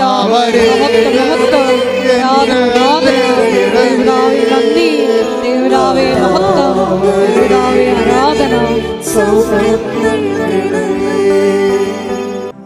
ജോലിയില്ലാത്തവരെ, ജോലി നഷ്ടപ്പെട്ടവരെ, ടെസ്റ്റ് എഴുതിയവരെ, ടെസ്റ്റിന് റിസൾട്ട് പ്രതീക്ഷിക്കുന്നവരെ, ഇൻ്റർവ്യൂവിന് അറ്റൻഡ് ചെയ്തവരെ, ചെയ്യാൻ പോകുന്നവരെ, പ്രത്യേക ഡേറ്റുകളിട്ട് പ്രാർത്ഥിക്കുക. നിങ്ങൾക്ക് ഈ ആഴ്ചയിൽ പ്രധാനപ്പെട്ട ദിവസങ്ങൾ ഏതാണ്? യാത്രക്കുള്ള ദിവസങ്ങൾ. ആ ഡേറ്റ് കർത്താവിന് പരിശുദ്ധ അമ്മയുടെ മധ്യസ്ഥ സമർപ്പിക്കുക. സമയത്തിൻ്റെ മാതാവ്, സഞ്ചാരി മാതാവ്, സമയത്തിൻ്റെ അധികാരി, അമ്മയുടെ മധ്യസ്ഥത്തിൽ നിങ്ങളുടെ ഡേറ്റുകളെ സമർപ്പിക്കുക. ചിലപ്പോൾ മനസ്സമ്മതത്തിൻ്റെ ഡേറ്റ് ആകാം, ചിലപ്പോൾ യാത്രയുടെ ഡേറ്റ് ആകാം, ഇൻ്റർവ്യൂവിൻ്റെ ഡേറ്റ് ആകാം, ടെസ്റ്റിൻ്റെ ഡേറ്റ് ആകാം, ഓപ്പറേഷൻ്റെ ഡേറ്റ് ആകാം, മെഡിക്കൽ ടെസ്റ്റിൻ്റെ ഡേറ്റ് ആകാം. സമർപ്പിക്കുക. മുട്ടേ നിൽക്കുക, മൗനമായി പ്രാർത്ഥിക്കട്ടെ. അച്ഛൻ പ്രാർത്ഥിക്കാൻ വിട്ടുപോയ എന്തെങ്കിലും വിഷയം ഉണ്ടെങ്കിൽ ഇപ്പോൾ മുട്ടയെന്ന് വിശ്വാസത്തോടെ പ്രാർത്ഥിക്കട്ടെ.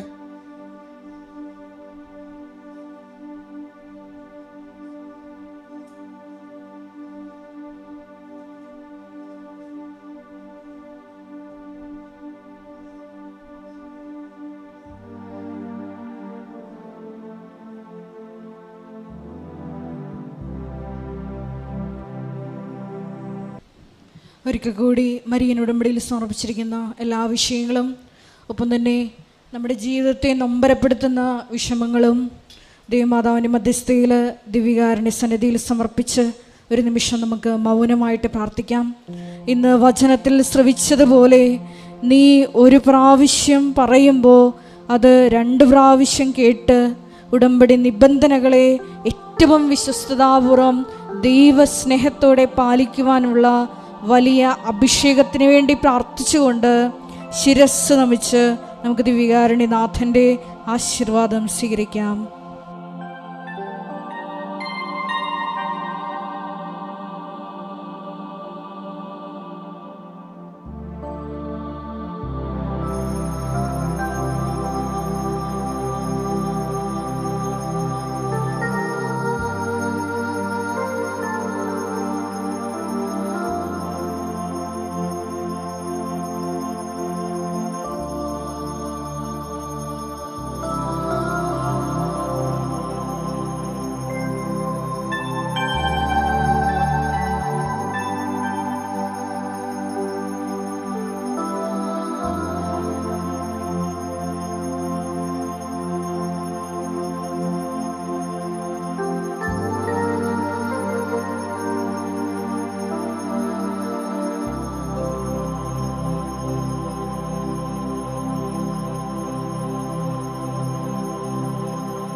പരിശുദ്ധ ദിവ്യകാരുണ്യമേ ഇന്നുമെന്നും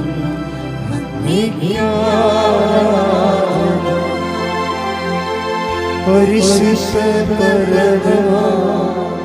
ദിവ്യകാരുണ്യമേ ഇന്നുമെന്നും